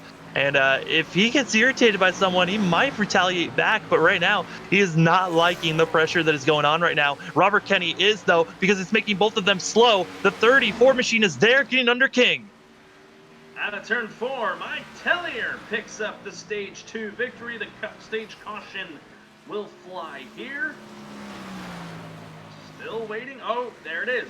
And then at the stripe, Tom Bourne and Robert Kenny is going to end up with the top 5 in the stage. Brandon King fell all the way back to 6th. Shane Tarian into 2nd and Garrett Powell into 3rd. That is your really wacky way to end this second stage, but a win for Mike Tellier regardless. And now we got 100 laps to go. We know there's going to be at least, they're going to do the pit stop here, one pit stop during this final run. And it's going to be a wild one. I mean, Carlos, over half the field at this point has already been involved in some type of an incident, and 8 drivers left on the lead lap, but half of those drivers have been involved in wrecks in some fashion. So it's been a wild race. The Monster Mile has not disappointed. The name suits itself. Dover's been a good one. These guys head to the pits. Unfortunately can't get a word with our stage winner, but let's talk. Second place driver Shane Terrian dominated that second stage. Hey Shane, this is Carlos and Sam in the FRN booth. You got us? I got you. I know you're heading into the pits right now trying to focus on this pit stop here, but I'll let your pit crew handle that. Man, you really did well through that second stage, and you pull out second place here. Any ideas for what's going to happen in these final 100 laps? I have no idea. I didn't even get any practice on this setup. Tom just sent it to me, and I, 80 laps in, I figured it out. So we'll see. I think tire strategy is going to pay off here. I think if Tellier takes tires here, he's only got one set left. So we'll see what happens. Yeah, that is what Tellier is doing as everyone's taking tires right now. Shane, looking like you might be coming out first. It's a fantastic battle out of pit road. Shane, you've been quick. You've seen that Tom's been quick on the longer runs. Do you feel like your car is being stronger on the shorter or on the longer runs right now? Well, that last time on fresh tires was really good on the short run, and it's really good on the long run. Just got to maintain the right front. I was like, what, 60 laps on older tires than Tellier there, and he only pulled to a second ahead of me. So this car is great on long runs. All right, that was Shane Terry in second place in the stage. First off of pit lane, so he'll be the restart leader here as we head to this final run to the finish. Good luck to you, Shane. We'll talk to you hopefully after the race. Thank you. Like we mentioned, he's first off of pit lane. Garrett Powell, Mike Tellier, Tom Bourne, and Brandon King. That was your top 5 off of the pits. Yeah, I mean, Shane Terrian and Tom Bourne both were quick. I think with the more that these cautions come out, the more that they can get damage repaired and get back out there. Surprising to see. Mike Tellier, he did come into the pits. He was in there for a while as he'll be coming out in 3rd place. Shane actually had a shorter pit stop, but still was able to come out ahead of the 3 machine, which just shows that pit road, it's all about how quick can you really go down the lane. Stipe's going to take the wave around here. Get to 21 laps down in 11th place. Justin Belmonte still in the pits with the damage he had on that front stretch wreck. An unfortunate break for him, likely out of the race now with where he's at. Tristan Maher was the lucky dog, so he'll get back on the lead lap. That'll give us 9 cars on the lead lap. Sam, haven't had 9 cars in a little bit on the lead lap. Then again, it's Dover, so I kind of expected for only half the field to be on the lead lap at this portion of the race. Yeah, I mean, we've seen it a ton here today of drivers coming out. I thought it was going to be out of 2, where we're going to be seeing a lot of these accidents happen. It's happened a few times during stage 1. Stage 2, though, coming out of 4 has been a death trap at most points. I mean, we saw there, I mean, that's what took out the 12 machine, was seeing Robert Kenny get into the wall. We've seen Brandon King get into the wall. And I'm just wondering, how many times can you really feel safe going side by side with someone else when you've seen so many other drivers get into that outside wall? Man, you've been all over the place tonight. Brandon Knight, Nick Young. Man, I just want to. I'm missing basketball already. Okay. Of course, we do want to offer our congratulations to the Los Angeles Lakers for winning the NBA Finals. Just one of the few pro sports that have wrapped up this season. The real life NASCAR season starting to wind down as well. They had a race today as well at the Roval. Joey Logano picking up the victory. Yeah, it's been a blast to see sports back after all the chaos that's been going on with the pandemic and everything. But it's cool to see that we're still able to do this virtually, and we continue it on and seeing real normal, quote unquote, normal life slowly coming back. Yeah, COVID can't touch iRacing. Thank goodness. As here we go, green flag back in the air. 95 laps to go tonight. Shane Terrian, a great restart there. Garrett Powell right there with him, though. 1-2 as they head through 1 and 2. I think we got to keep our eyes out for the 4th place battle, as King and Bourne still close to one another. King really throwing it in there and trying to get by that 54 machine as quick as possible, as Brandon is going to be trying to get by Tellier now. Oh, almost contact there. And 54 going to try and follow suit to the inside of the 3 of Tellier here. Move the 89 54 to 3rd, or move the 3 back to 5th. Man, it's looking good. Our stage 2 winner now. He's slid all the way back to 5th. If anything, I think what Shane told us over that caution and having that interview with them, really it was the fact that I think a lot of these drivers, they're slowly figuring out this track and their setups that they're working on. They can make slight adjustments on pit road to make it better.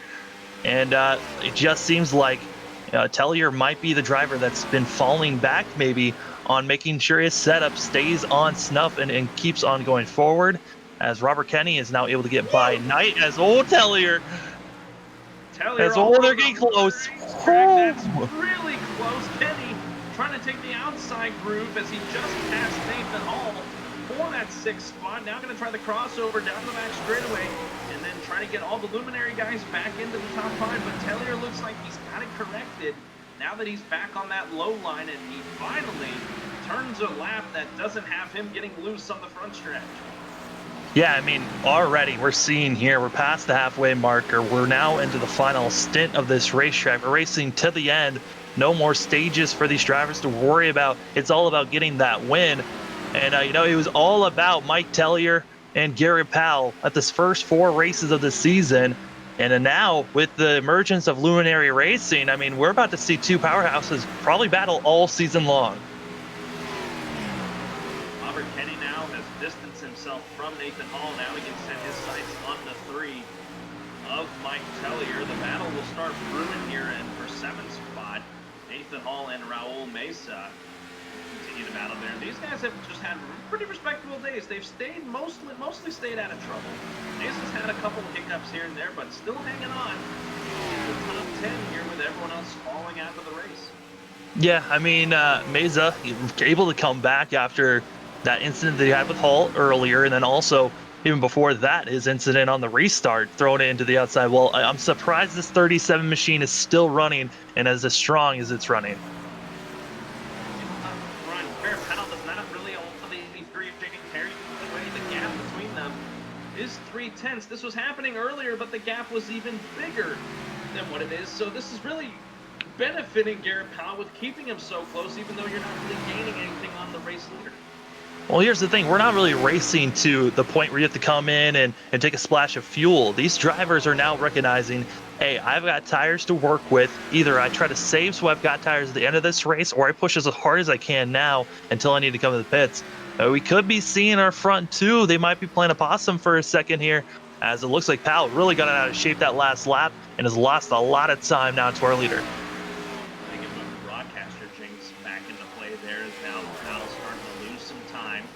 Brandon King's hopefully staying and laying in the weeds here in 3rd place.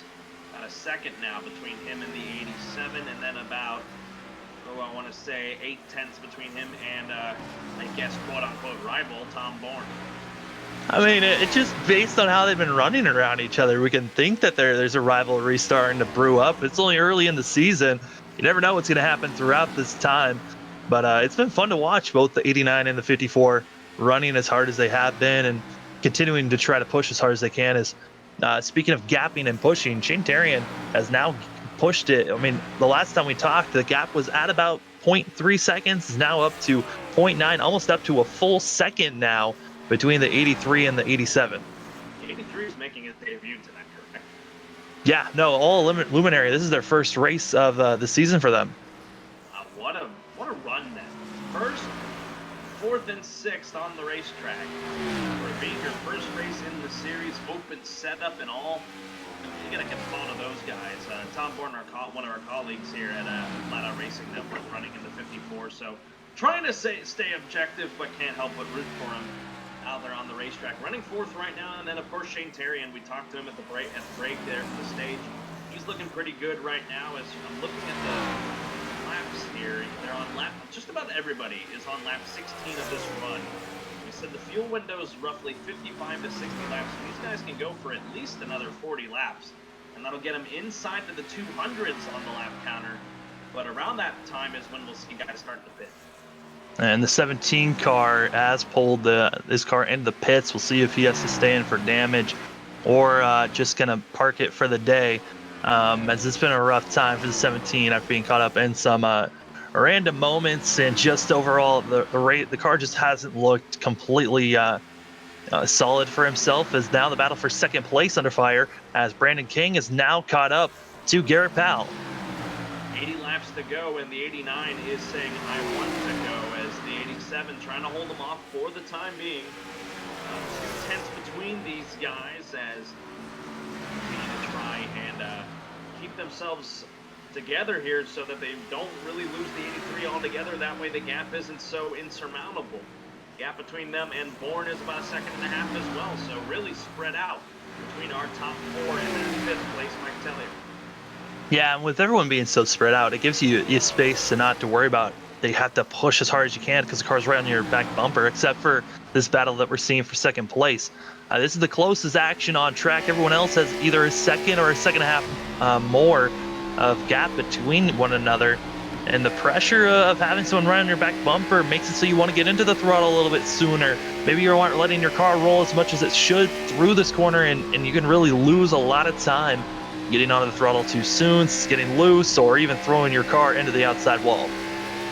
Riding with the 89 here, Brandon King on board with him here. He's got the 87 right in front of him, and out in the distance is the 83. I've noticed here through these corners, the 89 gets really good entry. Got a little loose there on the exit of 2, so did Powell, so not much will happen here between them. But as I was saying, he gets really good into the entrance, but Powell just so much better on the corner angle. Yeah, and the main thing is that Powell is really keeping his car smooth through the corner. He's holding his line on the inside, not wasting any energy. While you're seeing from King, he's coming in with too much speed, which is costing him on the back end, where Powell's coming in a little bit slower so he can be smooth, keep his car with the momentum going, get on the throttle a little bit sooner.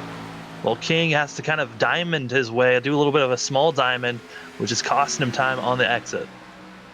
75 laps to go here tonight at Dover as the 89 continuing to try to work on the 87. With that happening, that's allowed Shane Terrian pull away here from these guys. The gap of them, 2.5 seconds as we step aside and go side by side here on FRN.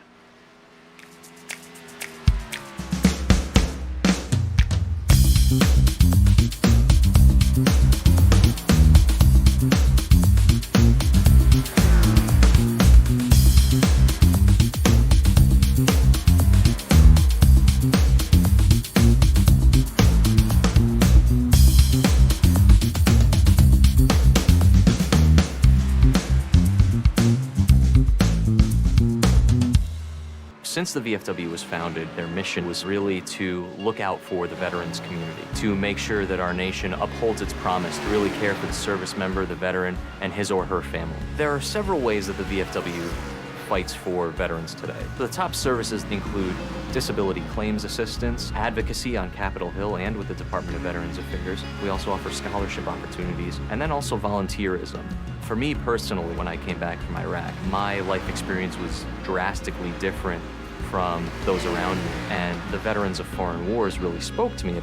The reason I would encourage veterans who have served overseas today to join the VFW is because this is your organization. The VFW is for veterans. Every generation, a new generation of leaders steps up in the veterans of foreign wars and fights for the veterans community. The Veterans of Foreign Wars. No one does more for veterans. For more information on the VFW, go to ahctv.com/sacrifice.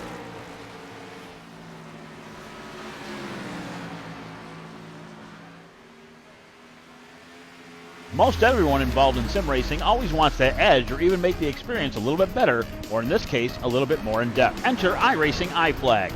iFlag is a simulation signal box with software designed by Peter Vostro. When you are behind the wheel in iRacing, your eyes are looking down the track or maybe even in the rear or side view mirrors. You may not notice or even hear when the caution comes out, when your car is damaged, or if you get black flagged, or even notice the car beside you. Yes, iFlag will point out the sides and tell you where that car is. It just makes iRacing more real and can help you become a better driver. We also offer iRacing iFlag Digital Pit Box. This small box is a great addition to any sim rig. With only 3.5 inches wide, it gives you all the information you need, including how many laps completed, how much fuel you will need to finish, what lap you need to pit on, laps till your fuel is empty, as well as weather and track conditions. It also switches when you come down pit road for more information, including what lap you're pitting under, tire wear, laps on tires, fuel average, and much, much more. To see more info, check us out today at iRacingIFlag.com. 68 laps to go here tonight at Dover. The battle continues for second as Brandon King sits the apron for the third time in the last few laps, trying to just get around the 87. Sam, you and I were talking during the break. He needs to really ease up on these corner entrances. Yeah, I mean, you're seeing it there. He's carrying so much more speed. That's going to be Brandon King. And I mean, the last couple of laps, yes, he is still sticking to the back bumper of the 87, but if he just slowed up maybe just a couple of miles or so, one or two, and just let that car roll through the entry into the center, he would be able to really get by Pal here, because Pal's making mistakes. The issue is King's been making mistakes as well. As you're seeing, Pal goes high. Here comes King on the inside. He's getting the better run. Here he has a chance at turn number 3. Yeah, maybe he heard you, Sam, as he's trying so hard to get around the 87, because King, if he's not battling here, he might be putting up similar lap times there. A little loose there off of 4. That's going to put a gap between them. And now the 89 is going to try and make up all that gap again. Yeah, and for a while there, it looked like Tom Bourne was losing time. He might have been just trying to save his tires and make a final push, as he's now slowly starting to catch up to King and Pal here, as this was a 2-car battle for second place, soon to be a 3-car battle, as this is the closest and really the only battle going on the track, as everyone else is either a second or more around everyone, as we're starting to see Pal now getting up to the lap car of the 77. Woodruff there now. He can try and put a car between him and the 89. The 89 is getting a little side draft there off of the 77 down the back, and gap continuing to widen now, but the gap closing between the 89 and the 54. The gap is now down to a second. Yeah, and just because the little bit of an incident, being able side by side, scrubbing speed off for the 89 machine with the lap car, it's given Tom Bourne that space, and we'll see if the 77 gets out of the way or not for Bourne. Do want to give an update on drivers that have exited out of the race. Justin Belmonte, our winner of stage 1, has officially parked it for the day and is done. The 12 will officially finish out in the 12th position. Likely well over many laps down and out of the race after that incident on the front stretch. So a tough break for him. But still not a horrible points day. 12th place out of the 18 that showed up. So we'll see where he ends up in the points. The gap starting to widen back between the 89 and the 54, as the 89 is trying to once again set his sights on the 87. I was taking a quick look to see who is our biggest movers and losers right now, and what's crazy to see, our top 4, all drivers that were outside of the top 10 in qualifying. The only driver that qualified was actually Brandon King. The rest of the field in our top 4, they did not qualify, and they just left it to luck to see where they were going to be starting in this race. And then those are some of our biggest movers so far. Mike Tellier got the pole here today, back in 5th place, and I believe that's probably our biggest drop so far of the drivers that are still running right now. 60 laps to go, about to be 59 laps to go. There it is. Looking here at the lap counting, 39 laps for just about everyone that's on this run right now. First on all the way back to Raul Mesa in 7th. They all now the only car 1 lap down after getting passed by our leader Shane Terry. And I'm looking here. These guys pit, if they want to make it to the end, they have really got to run the fuel to its limit. 55 laps. If you run it to that, that's 15 laps from now. That's lap 198. You'll have 42 laps to go at that point. By then, you are good to go to the finish. Yeah, I mean, these drivers got to think when they pit. Yeah, they can be marking it off of the end of regulation time. They also sometimes got to think, what if we go into overtime? How much fuel do I need? And that's the marker that they're looking for these drivers. So I mean, the range that we got from these drivers was 55 to lap 60. If you were saving, you could probably go to 60, 61 as King gets out of shape again and once again saves it on the back stretch. That 89 car so much out of shape, it's now brought Tom Bourne in the mix, and the 89 of Brandon King might be losing that third place position as Bourne is there. But the 89 did get back up to speed, though. That might allow him to try and start gapping the 54. And 54 a little loose there as he caught the apron. Trying to get some speed here. I just think the tires aren't there right now for the 54 of Tom Bourne. That's going to allow Brandon King to try make up all the ground. Now the gap between him and Powell, 2 seconds. Yeah, 2 seconds now between those drivers, and it might be the fact that Tom Bourne was feeling a little giddy when he saw how close he was, tried to make the pass immediately, got him off his rhythm for a second. Now, both these drivers have to recoup, get back into their mode, and start hitting their rhythm spots. I mean, looking through the field, I'm pretty sure everyone except for Tarian and Powell have had some type of contact with someone or at some point or into the wall, because everyone has some type of left, right, front, or rear damage. And it's crazy to see that they're still running, but at the same time, it's a mile track over. It's kind of like a short track where it's more of, if you've got a motor that still runs at full power, you still got a shot for running up front. Gap between Garrett Powell and Brandon King is starting to close again. I think Powell may have not hit his marks somewhere, because now both him and Bourne, Brandon King and Tom Bourne, starting to reel in Garrett Powell. The gap between them now a full second. Yeah, Powell, there must have been something wrong. I'm going to go take a quick look back to see what happened to the 87 machine, because he had over a 2-second gap that just went away. And I think I might have found it off of 4 about a lap ago. I think he might have brushed the wall. Yeah, he did. He hit the wall pretty hard for the 87 machine. That's why he lost all that time. And that's why he's being ran down by King and Bourne. Well, I guess you could just leave Shane Terrian now, the only man that has no damage on their machine, as Powell's got that right front damage now. There you are, the 89 and 54 all up here now with the 87 of Garrett Powell as we are closing in on 50 to go. 50 to go. They're inside the window now. If they want to pit and really try to change up the strategies compared to everyone else, now's the time to do it. As right now, the battle for second place, all the 3 of these drivers within a second of one another. And this is going to get interesting now to the fact that Powell has that damage. It's going to hurt him here on this stint just because he can't get that damage repaired. We've seen King and Bourne both repair their damages to the fullest extent they can.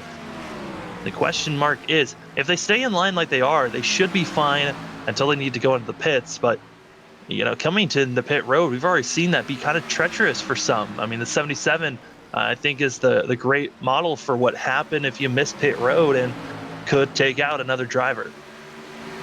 89 had to really check up there. The 54 had to try and figure out where he was going to go, had nowhere to go, as that really killed the momentum. Here he comes, though. Tom Bourne to the inside of the 89, and the 89 to let him go. Yeah, I think King recognized, hey, I need to get out of the way and reset myself. As Bourne gets a little out of shape out of 4. So really, I mean, it doesn't matter where you're at. Your tires are shot. You're struggling right now to find grip, and one mistake could cost you greatly, as everyone has kind of hit their marks. Woo! Paul came out of nowhere in front of the 54. King's coming in. He missed the road. No! Brandon King overshot with too much speed into the water barrels, and that right there might have cost the 89 a chance here for a win, as Powell is trying to figure out how to get into the pits here, as he's slowing down, as well as Bourne. They're both coming in, as well as Hall. If they hit their marks here, they will. They meet the commitment speed. Oh my goodness. Brandon King, a mistake you cannot make.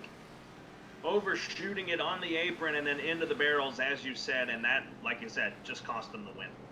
As well as the 20 machine came in the pits following everyone else that did. But man, that was a hard hit for the 89. Tellier now pulling into the pits, as well as Tarian.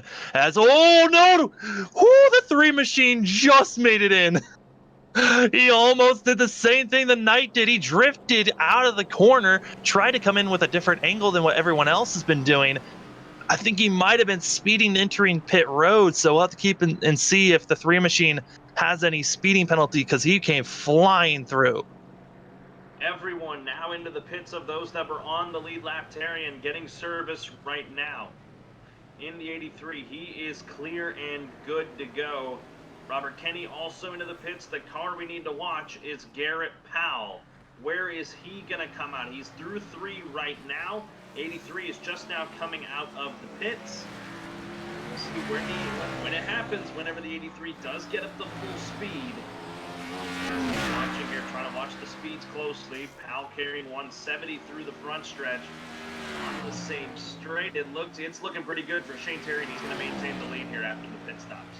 Yeah, and there wasn't really a lot to gain. Both Powell and Bourne kind of came in really slow and gingerly, making sure they didn't make the same mistake that 89 did.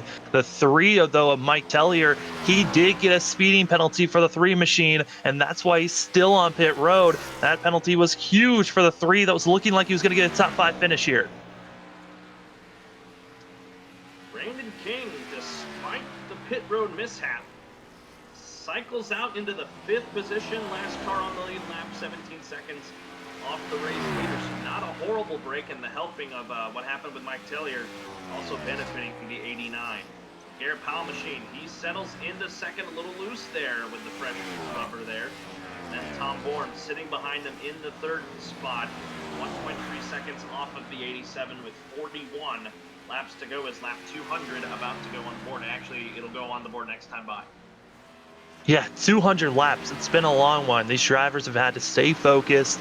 There's been some mistakes here or there, but somehow everyone is driving still. And we got to make sure. I mean, I'm keeping my eye out and watching the lap times for Brandon King. And so far, he's running a couple of tenths off of what he was running previously. I think the 89 machine might have, that damage has hurt him way more than he wanted it to. And I don't think he can come back from the damage that he has. I'm going to give a call to Robert Kenny, 4th place right now after the pit stops, and with everyone else falling into trouble, he is in the 4th spot and sitting pretty for a top 5 in the review. All the Luminary guys, 1, 3, and 4 right now. If Powell somehow falls out of the mix, we could have a 1, 2, 3 Luminary finish. Yeah, and Luminary really didn't get that much practice into this race. They had to find a setup, tweaked it a little bit before this race came in. I was talking to them a couple hours before, because they had a league race right before this that they were running, so they didn't have much time to come into the practice. Like you heard, Shane didn't have any practice at all. Just came in dry and finally figured out this car. And I mean, this 83 machine is quick after spending most of the race to figure out how this setup and this track was going to react. It's doing pretty well for himself. And you know, Garrett Powell, who we've seen leading the points right now, trying to be in front of Mike Tellier, and is going to do that here today so far, as Tellier finally has gotten back out on track, 2 laps down. But Garrett Powell, a 2nd place finish would not be bad. He has 2 wins so far this season. It's looking good for this 87 machine, but everyone has to now keep their eyes out. What will Luminary do for the rest of the season once playoffs come around? The gap between him and Tom Bourne right at a 2nd between the 87 and the 54. The gap between Tarian and Powell, 7.9 seconds. Powell definitely, a little loose there off of turn number 4. Still fighting the handling of his machine. Oh my goodness. Powell trying to just will his car to a 2nd place finish, as you mentioned. Yeah, and that's a risky move to be willing to, as hard as he's been doing, as it has been looking. I mean, he's doing a great job when he's able to hold on the inside line, just run consistently. He does great. It's when he gets onto the gas just a little bit too soon coming out of the corner when you start to see a little bit of a shaking and a wiggling out of the 87 car, and you're starting to see it now. I mean, Tom Bourne is coming. He has now dropped it down to 0.6 seconds, when at one point it was up to 1.5 seconds between those 2 drivers. slowly getting reeled in by our race leader, Shane Tarian. But if he puts him a lap down, that'll give us 4 cars left, and 3 of them all from Luminary, with the exception of Powell.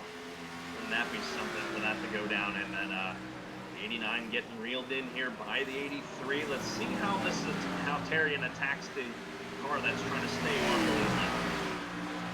And I would imagine King's just going to get out of the way and go high, but he doesn't. He stays strong on the inside, trying to hold off his position, stay on the lead lap here.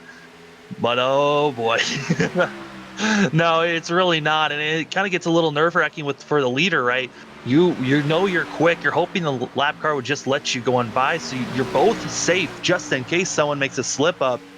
But luckily, Shane Tarian able to get by and putting another car down, leaving us with 4 cars left on the lead lap.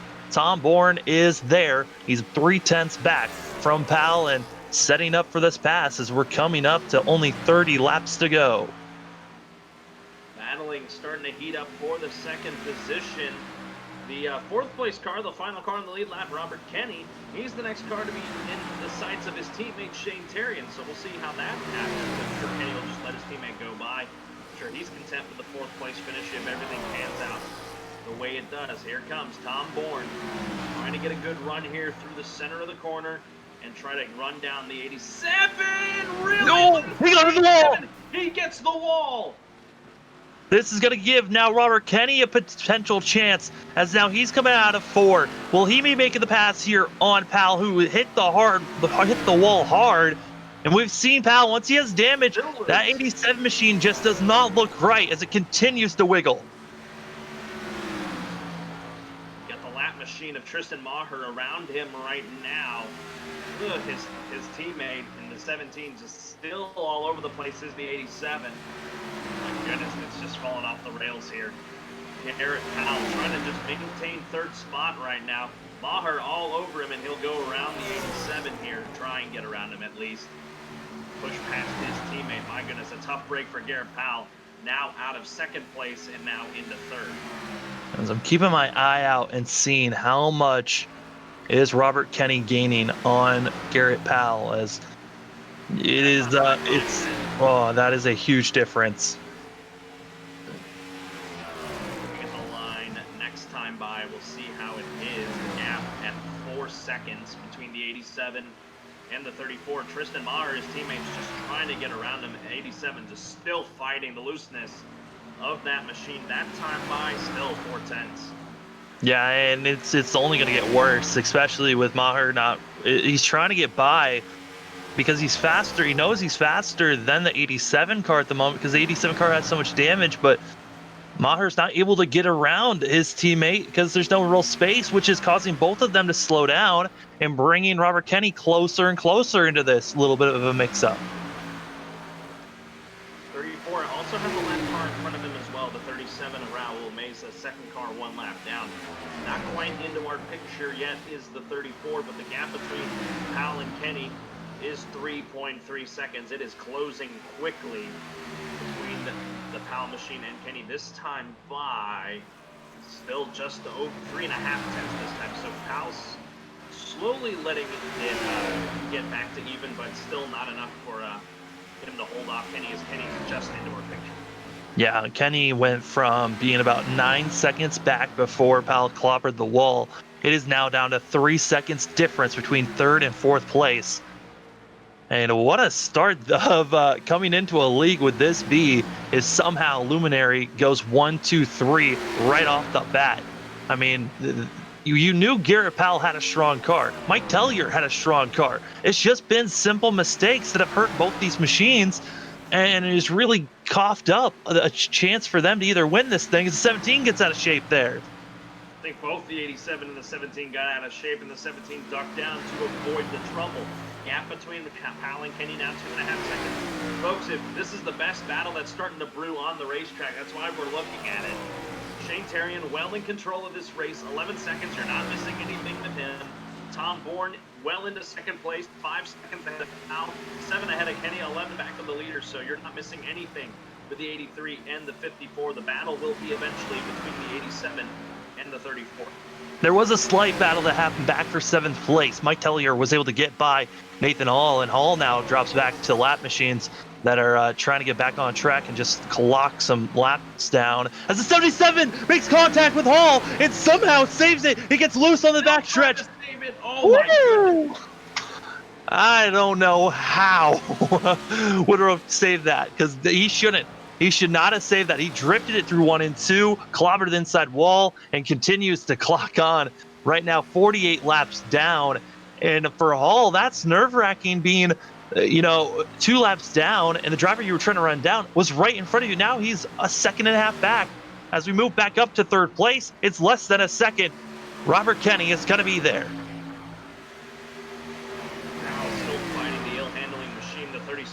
He's left the 17. His teammate go by. Caution on the racetrack. Caution in the back coming out, and that's going to be King.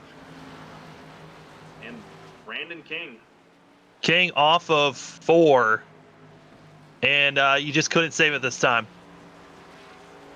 And that is not what Shane Terrian wanted to see.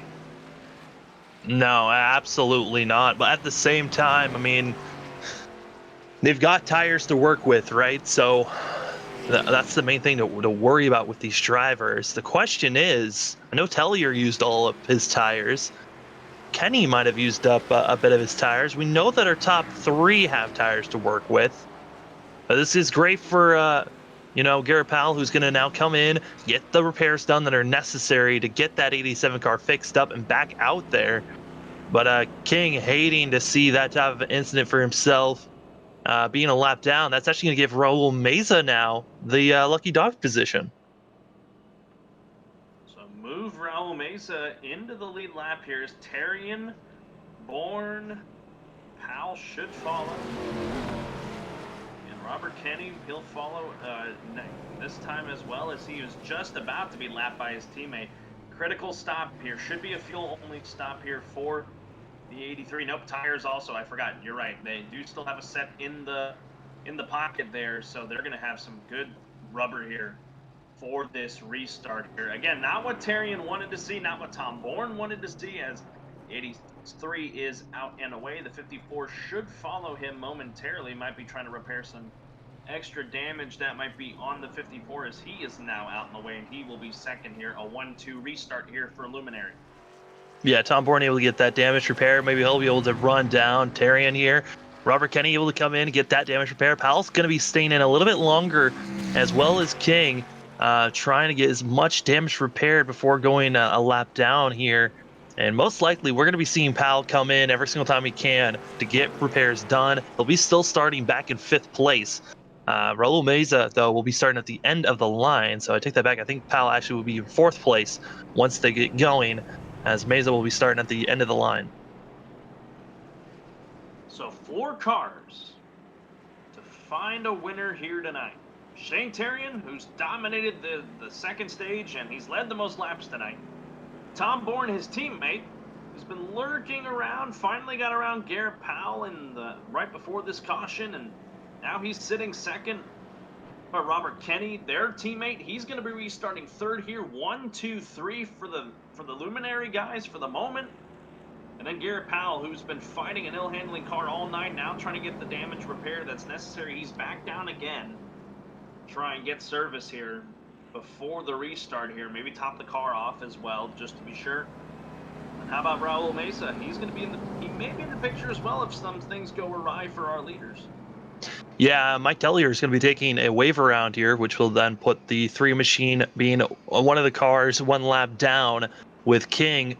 Tellier, someone that was a top 5 car, honestly a top 3 car at times. Just a mistake under green flag pit stops that cost the 3 machine greatly. Kind of the same situation that we kind of saw King have, where they both had issues coming into pit road. And what was the greatest thing that hurt, as now, I mean, Luminary, I mean, they come in out of nowhere, and now they're up front and making it difficult for Powell and for Tellier, that looked like they were the 2 dominant cars coming into this season. Pace car lights are out. We're going to go green, lap 2:27.14 laps to go for the top 5.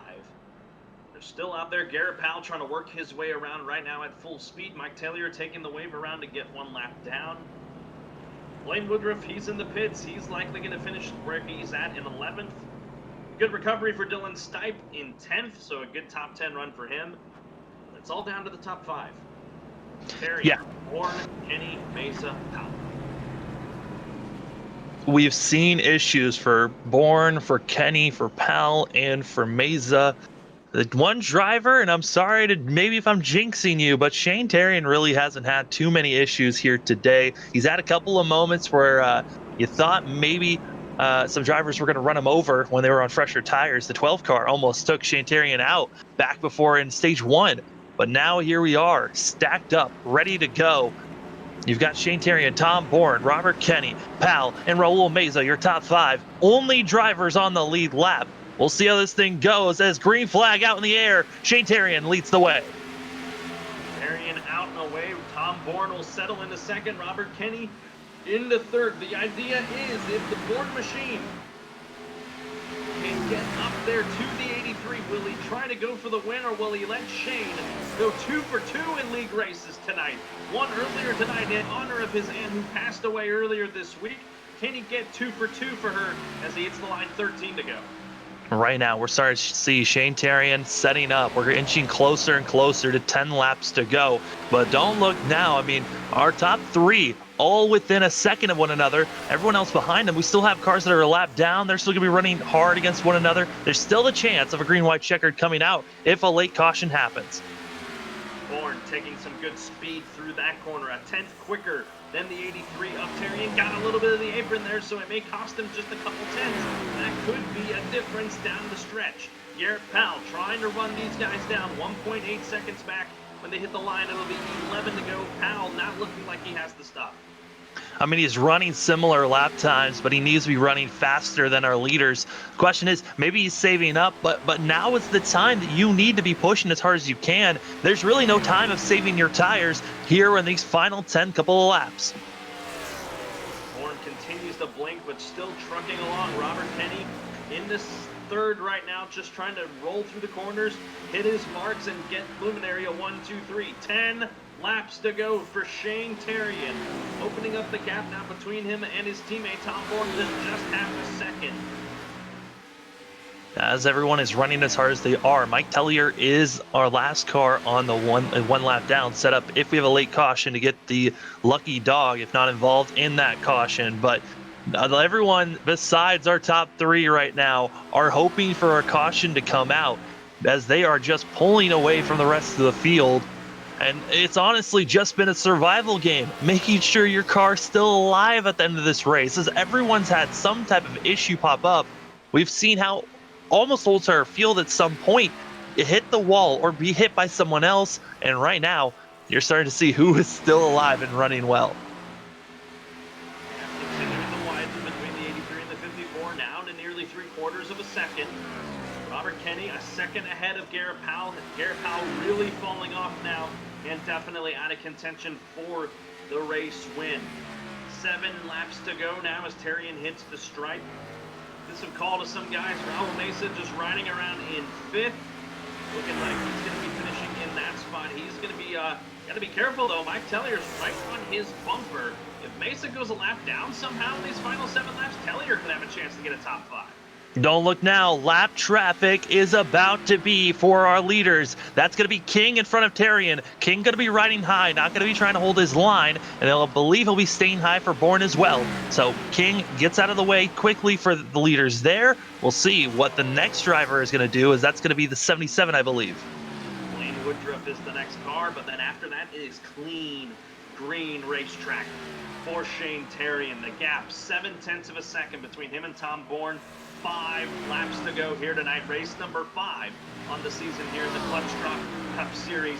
Shane Terrian making his debut tonight, seeking a win in his debut. Yeah, trying to say, hey, I understand you guys started 4 races before I got here, but if I have enough wins, I can point my way into the playoffs here, and getting the win would help so much for this 83 machine getting into the playoffs, because then you'd be a championship contender really right off the bat.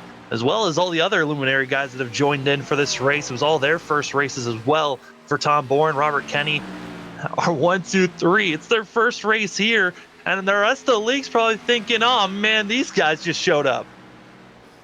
Garrett Powell must have hit the wall here. He's 6 seconds back now, 3 of Robert Kenny, and he is definitely going to finish out in the 4th position. 3 laps to go. Shane Terrian staying, just enough away from Blaine Woodruff for nothing bad to happen to him. Woodruff, though, on the apron there in front of the leader, but he'll let him go by on the high side. Woodruff's going to let Shane by, going to let Tom by, and away they go, getting by lap traffic. And like you said, after getting by them, it's pretty clean and green. The next car that they would catch up to would be the 3 of Mike Tellier, but it looks like Tellier's running some decent lap times where our leader shouldn't catch up to them as we're coming to the white flag. 83 took a little bit of a higher line there. Bourne will have a chance. No, he almost hits the wall. White flag in the air, 1 lap to go here tonight at Dover. Shane Terrian right in the high side here. Bourne running a lower line here. Whoa, a little loose there was Terrian, but Terrian through 3 and 4. How about you getting your stuff together here in your debut? Shane Terrian for Luminary Racing will come and take the checker flag here tonight at the Dover Raceway. Tom Bourne in 2nd and Robert Kenny 3rd. 1, 2, 3 for Luminary Racing. Garrett Powell, even though smacking the wall, able to get a 4th place finish. And Raul Meza, who had to come back in and was trying to look for redemption for that 37 machine, able to get a top 5 finish. Garrett Powell ends up 4th, like you said. Tough run for him tonight, but here, look at all the Luminary guys right here on the front stretch. 83, the 34, the 54, all up here celebrating with Shane Terrian. His 2nd win tonight. Won a race earlier on, won a championship in another league just a few hours ago, and then all of a sudden the momentum carries over here to the Clutch Drop Cup Series as he is celebrating here with his teammates here on the front stretch. What a win for Shane Terrian. Yeah, it was a strong win for sure. I mean, you saw a lot of the heavy contenders kind of taken out immediately. I mean, the 12 car was taken out after making contact with Robert Kenny, and then you saw King have his issues on pit road, as well as Tellier. Powell looked like he was someone that possibly could be someone to watch out for. Later in the stage, he clobbers the wall multiple times and ruins his chances. But I mean, at the same time, I mean, Tom Bourne, he made contact when Brandon King came down on him after hitting the wall. And Robert Kenny also had the issues when the whole entire top line with wheel spins got him completely accordioned up and smashed everywhere. So it wasn't an easy road for our top 3, but still able to come out up on top. You get a look at your finishing results. Top 5, as mentioned. Mike Tellier 6th, Nathan Hall 7th, Brandon King ends up 8th after all the trouble he's had tonight. Tristan Maher 9th, a good recovery. Same for Dylan Stipe in the 10th spot. And then you look at the rest of them. Blaine Woodruff, the last car out on the racetrack, 57 laps down in the 77. And then Justin Belmonte, Nick King, David Castelli, Bob Carroll, Travis Daly, Deshaun Gorham, and Philip Scott all finishing out of the race 12th through 18th, respectively. So we're waiting to hear. We'll get ready to hear from our top 3, all from the same team. Robert Kenny, Tom Bourne, and Shane Terrian. Let's break this race down a little bit, Sam. Just up and down throughout, a little bit of wrecks here and there. 8 cautions tonight, and that's if you take out the stage breaks, it's really just 6 cautions for incidents that happened on the racetrack. So really a relatively clean race, I guess. I mean, it was a struggle of a race overall. I think every single driver at one point had to try to save their car. And for some, they just ran out of being able to save it. I mean, you get tired of trying to save your machine over and over again. And just the transition of the banking to the flat back stretch and front stretch has been what the killer was coming out of 2 and out of 4. A lot of these drivers, I think it's a lot of trying to figure out their setups. And for the other half, it was trying to find luck to not to be involved. And some of the drivers that did bounce off the wall and come down into you. So overall, it was a hard race for everyone, but I think it's just a lot of things to keep in mind. It's short track racing. It's hard, and it was beating in the Monster Mile 8 up. All right, I think our guys are ready. Let's talk to our 3rd place finisher, Robert Kenny. Hey, Robert, this is Carlos and Sam in the FRN booth. You got a copy? Yeah, I got you. Well, you were kind of the third wheel, if you will, just to say it out there amongst your teammates and Shane Terrian and Tom Bourne. But what a race for you! Your debut race, you end up third. You were riding around towards the back for a lot of it. Then more cars fell out of the race, and you just found yourself at the right time there, up there to get a third place finish. How'd it go out there? Yeah, no, it went pretty well considering us at Luminary had little to no practice going into the race since we just come off a championship race right before this one. Um, yeah, no, the car was great. Bronson and Tom made great adjustments to it. Made it happy, made the car happy for all of us. And yeah, basically just had around sixth, seventh place speed all night, and then just lucky enough, people lost it at wrong times for them, but right times for me, and had an extra set for that final restart to keep third. Yeah, I mean, Robert, it was an amazing run for yourself. We saw, though, early on, there was the backup of cars spinning their tires and everyone kind of jumbled up, and that's where you got most of your damage from. How was that for you trying to come back from all the damage that was everyone was battling with? Oh, once it all got fixed, it was about 40 seconds after I think it was the second or third restart where guy spun his tires below me and came up into my nose. I thought it was fine. I didn't even notice anything was wrong until my temp started spiking after about 15 laps. I'm like, oh no, I'm starting to blow up. I need to baby this car to the stage 2 caution, I believe it was, and get the rest of it repaired. Um, yeah, no, it just I had to bring the tape down just enough to make sure it didn't overheat on short runs. Yeah, I mean, overall, it was great to see you guys battling through and getting to where you were at. On that final restart, though, you had only a couple of laps to work with. Was there any thought in your mind, maybe I could run up and try to pass Tom or Shane? Yeah, I did. I put up another percent or two on tape just because I knew it was a short run and the engine didn't need to last that long. But after about 5 laps, the temp started spiking, so I just had to baby it and make sure I kept my position. I would have loved to try to run up for them, but it was just the engine wasn't there at the end for it. I babied it just far enough. Now you head to Kansas next week, a little bit of a different track, and of course we're going to be under the lights, so there's going to be no sun to make the track loose and whatever. What's the mindset going into a race like Kansas?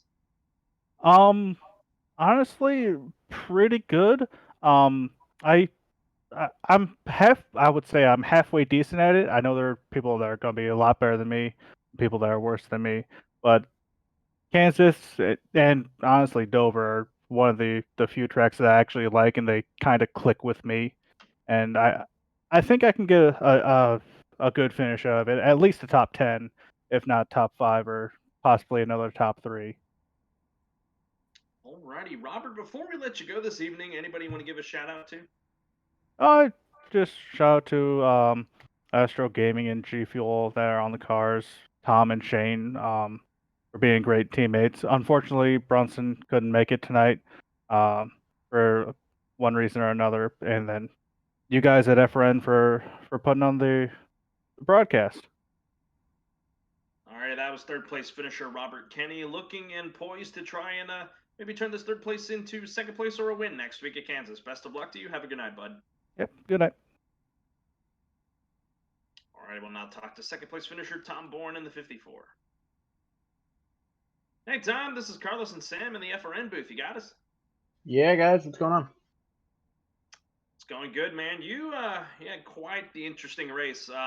Earlier on, battling with Brandon King, maybe starting to form a little bit of a quasi rivalry on your first race here in the Clutch Drop Racing Series, and then as everyone else just fell by the wayside, you pick up a second place finish out of that.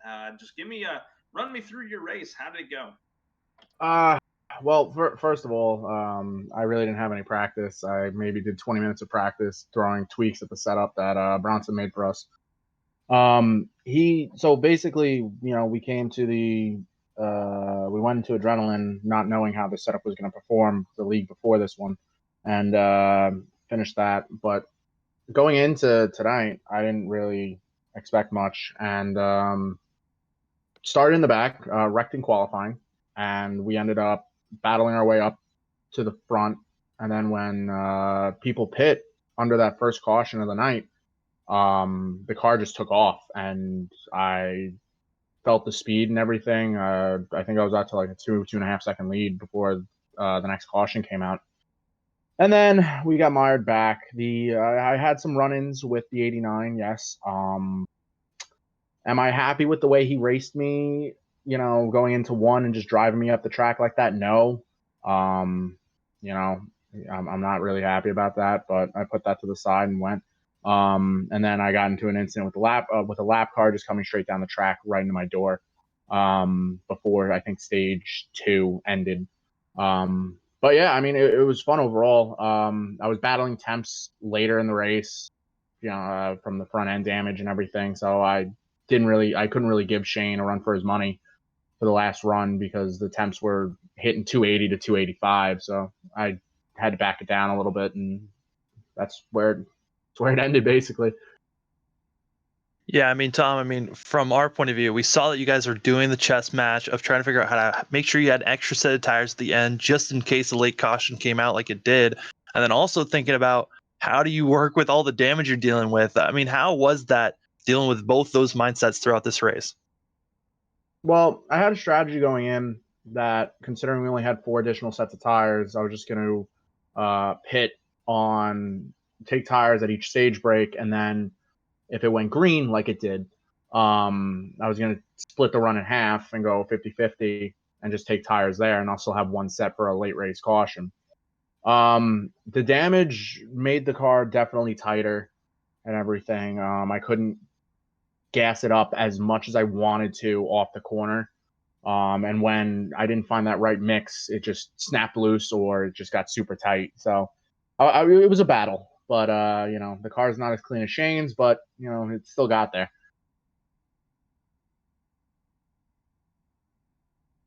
Now you get ready for Kansas next week. I asked this to Robert, and I will ask this to Shane as well. This is a much different animal, mile and a half at Kansas, under the lights, so no sun to really soften the racetrack up, and you'll be just sliding around searching for grip. What's the mindset going in a race like that, especially after coming off a runner-up finish? So the good thing is officials were there and still are there this past week. I've been doing a lot of officials, open sets and fixed, getting stuff sorted out, and I've been decently fast. Obviously, open, official races are a completely different animal from league races, but the mindset is just to go in there, obviously it's a win and you're in type deal, but just get as many points as possible, because if I can't get that win, I can point myself in. I know Shane's going to be fast like always. Bad kid, Bob, I should say. He's fast also at Kansas. I know Bronson's going to be back next week after his his race in Adrenaline didn't go that well, so he took the night off for tonight. But I know he'll be back. I think Matt Rodriguez is going to be there too. So we'll see. We're going to have a full Luminary field, and just go in there and try and win like every week. But we'll see. It comes up second, third again, and so be it. Well, Tom, you know the drill here at FRN. Anybody want to give a shout out to? Yeah. Oh my God. I just want to shout out, Shane, being a good sport like always. He's taught me a lot of stuff over the past year or two. Always fun battling him. Rest of the teammates, Bob, Bronson, Matt Rod, and everybody. Great Luminary Racing, first official win tonight for it. And G Fuel, Fire News. G Fuel's been on the car for 5-6 years now, and they're always a great supporter. Just want to thank my girlfriend for watching. Christina, you're the best. And my best friend Sydney, she's watching too. So yeah, it's and basically you guys. I know I work for you guys, but it's always fun racing, having you guys broadcast it. Yeah, no, it's our pleasure. Second place finisher Tom Bourne tonight in the trifecta win, basically for Luminary Racing. Best of luck to you at Kansas. We'll see you then. Thanks, guys. You're the best. All right, let's talk to the man of the hour, Shane Terrian in the number 83, our race winner. Hey, Shane, this is Carlos and Sam in the FRN booth. You got us? I got you. Man, I was expecting a little more excitement. It's not every day you get to go out and win a title and then turn around a couple minutes later and then go pick up a win in another series here tonight at Dover. Man, drove the wheels off the car, dominated the majority of stage 2, and then stage 3. Once you took the lead, there was no surrendering it. Give me your thoughts. The car was great. Man, I never did the practice with the setups. I just trusted, you know, I guess Bronson was working on it, and then Tom made a couple adjustments. I don't know what he made, but the thing was ridiculous on long runs. I know that's what Bronson likes to shoot for. So yeah, that thing was on rails. I think what really sealed the deal when I noticed how good it was is when Taylor was on like 40 lap pressure tires than me, and he was only a second ahead of me after that one caution. He was on fresh tires, so I was like, yeah, this thing's probably unbeatable here tonight. Yeah, I mean it's been a long day for you. I mean, like we stated, you've did 2 races back to back. But from your point of view with this race, I mean, coming to the end with that little stint that we had, our last really green stint, you had Tom there. You also had Kenny on your tail. Did you think that they were going to be able to have anything to battle against you, or did you feel like with their damage they really couldn't touch you at the end? Yeah, I was telling Tom if he didn't have damage, he probably would have beaten me. Yeah, the damage really hindered them. I tried to make it close, went to the outside to see if Tom could catch me, but he just couldn't get the power off with that damage. So yeah, the damage really played a factor for me, but luckily they finished 1, 2, 3. Luminaries first 1, 2, 3, and first official win, and our actually first official start now that Sky's over with after the Adrenaline Racing League is over. And now I know it was an emotional week with you with the passing of your aunt, but to go out there and win a championship and in adrenaline, and then pick up the win here tonight, what does it mean on just a emotional level with how everything transpired this week? Hey, yeah, no crying this time. Uh, I would have ran that car, but it had the wrong number on it, so I didn't want Matt to have to do my work transferring it all over. So I just ran my Evo car with the number swapped. But yeah, emotional win and adrenaline with the championship with my aunt on the car, and then coming here and doing 240 laps at Dover with no idea what I'm doing with this setup to get the win. It's it's been a really good night. Um, Needed that, so I'll take it. Sam, any final thoughts for him? No, I mean, Shane, congratulations on your win. I know it's been a long day. You're probably ready to go rest after all this, but before we let you go, any shout outs you got? Yeah, shout out to you guys for broadcasting. It's good talking to you. It's been a while. Evil Controllers, G Fuel, all our sponsors, uh, and then Luminary Racing, and then of course the league for letting me join here today. I hope hope I didn't make anyone mad coming in here and winning, but it's open setup, so anything could happen. Anyone could have a better setup each race. So we'll have to see, but good day. Alrighty, that was Shane Terry and your race winner here tonight from Dover. Go get your well rested, and we'll see you at Kansas next week. Best of luck to you. Have a good night, man. Thank you. Woo, Sam, we are just about done, man. Final thoughts before we wrap up. Yeah, I think it was a race of nutrition. Could you survive there at the end? And it was Luminary that really were the last cars that could survive there. You also had Pal, and also you had Mesa there trying to survive and stay on the green, stay on the lead lap. But I think really that's just Dover and short track racing. Dover is that difficult that it took out so many cars. I think we're going to see a completely different beast next week at Kansas, and it's going to be really interesting to see how these drivers are now going to go from the battling of just surviving the track to more of a fuel run and type of a strategy. So next week. Again, that's where we are going to be next week. Here in the Clutch Drop Cup Series, right here on Flatout Racing Network. Same time, same great channel, 8 o'clock Central Time, 9 o'clock Eastern at the Kansas Speedway for 160 laps We'll see if Luminary Racing can turn this win into even more wins, maybe for another member of the team. We'll see. Should be all 5 of them out there. Matthew Rodriguez, Robert Kenny, Shane Terrian, Bronson Stafford, and Tom Bourne all in that team. Maybe trying to take this league by storm. Sam, thanks for hopping on with me tonight. It was a lot of fun. Glad to be back in the booth again and doing some just some great racing here in the Clutch Drop Racing Series. Yeah, no, it's always a pleasure to be up in the booth, and it's awesome to always work with you, Carlos, whenever we can. I know it's not very often, but it's always a blast to be in the booth with you. Again, folks, we're in Kansas next week, and just stay tuned all week long to check out what Flatout Racing Network has to bring to you. A plethora of series across many different platforms, iRacing, NR 2003, and Formula One 2020. Just enjoy that. You can catch Sam on those F1 broadcasts every week, so go and enjoy those as they come out through the week. But to wrap things up here for Sam Dyer, I'm Carlos Zimmerman. Thanks so much for joining us once again. Shane Terrian, your race winner here tonight in a 1-2-3, basically team win for Luminary Racing. We'll see you next week at Kansas. Good night from Dover.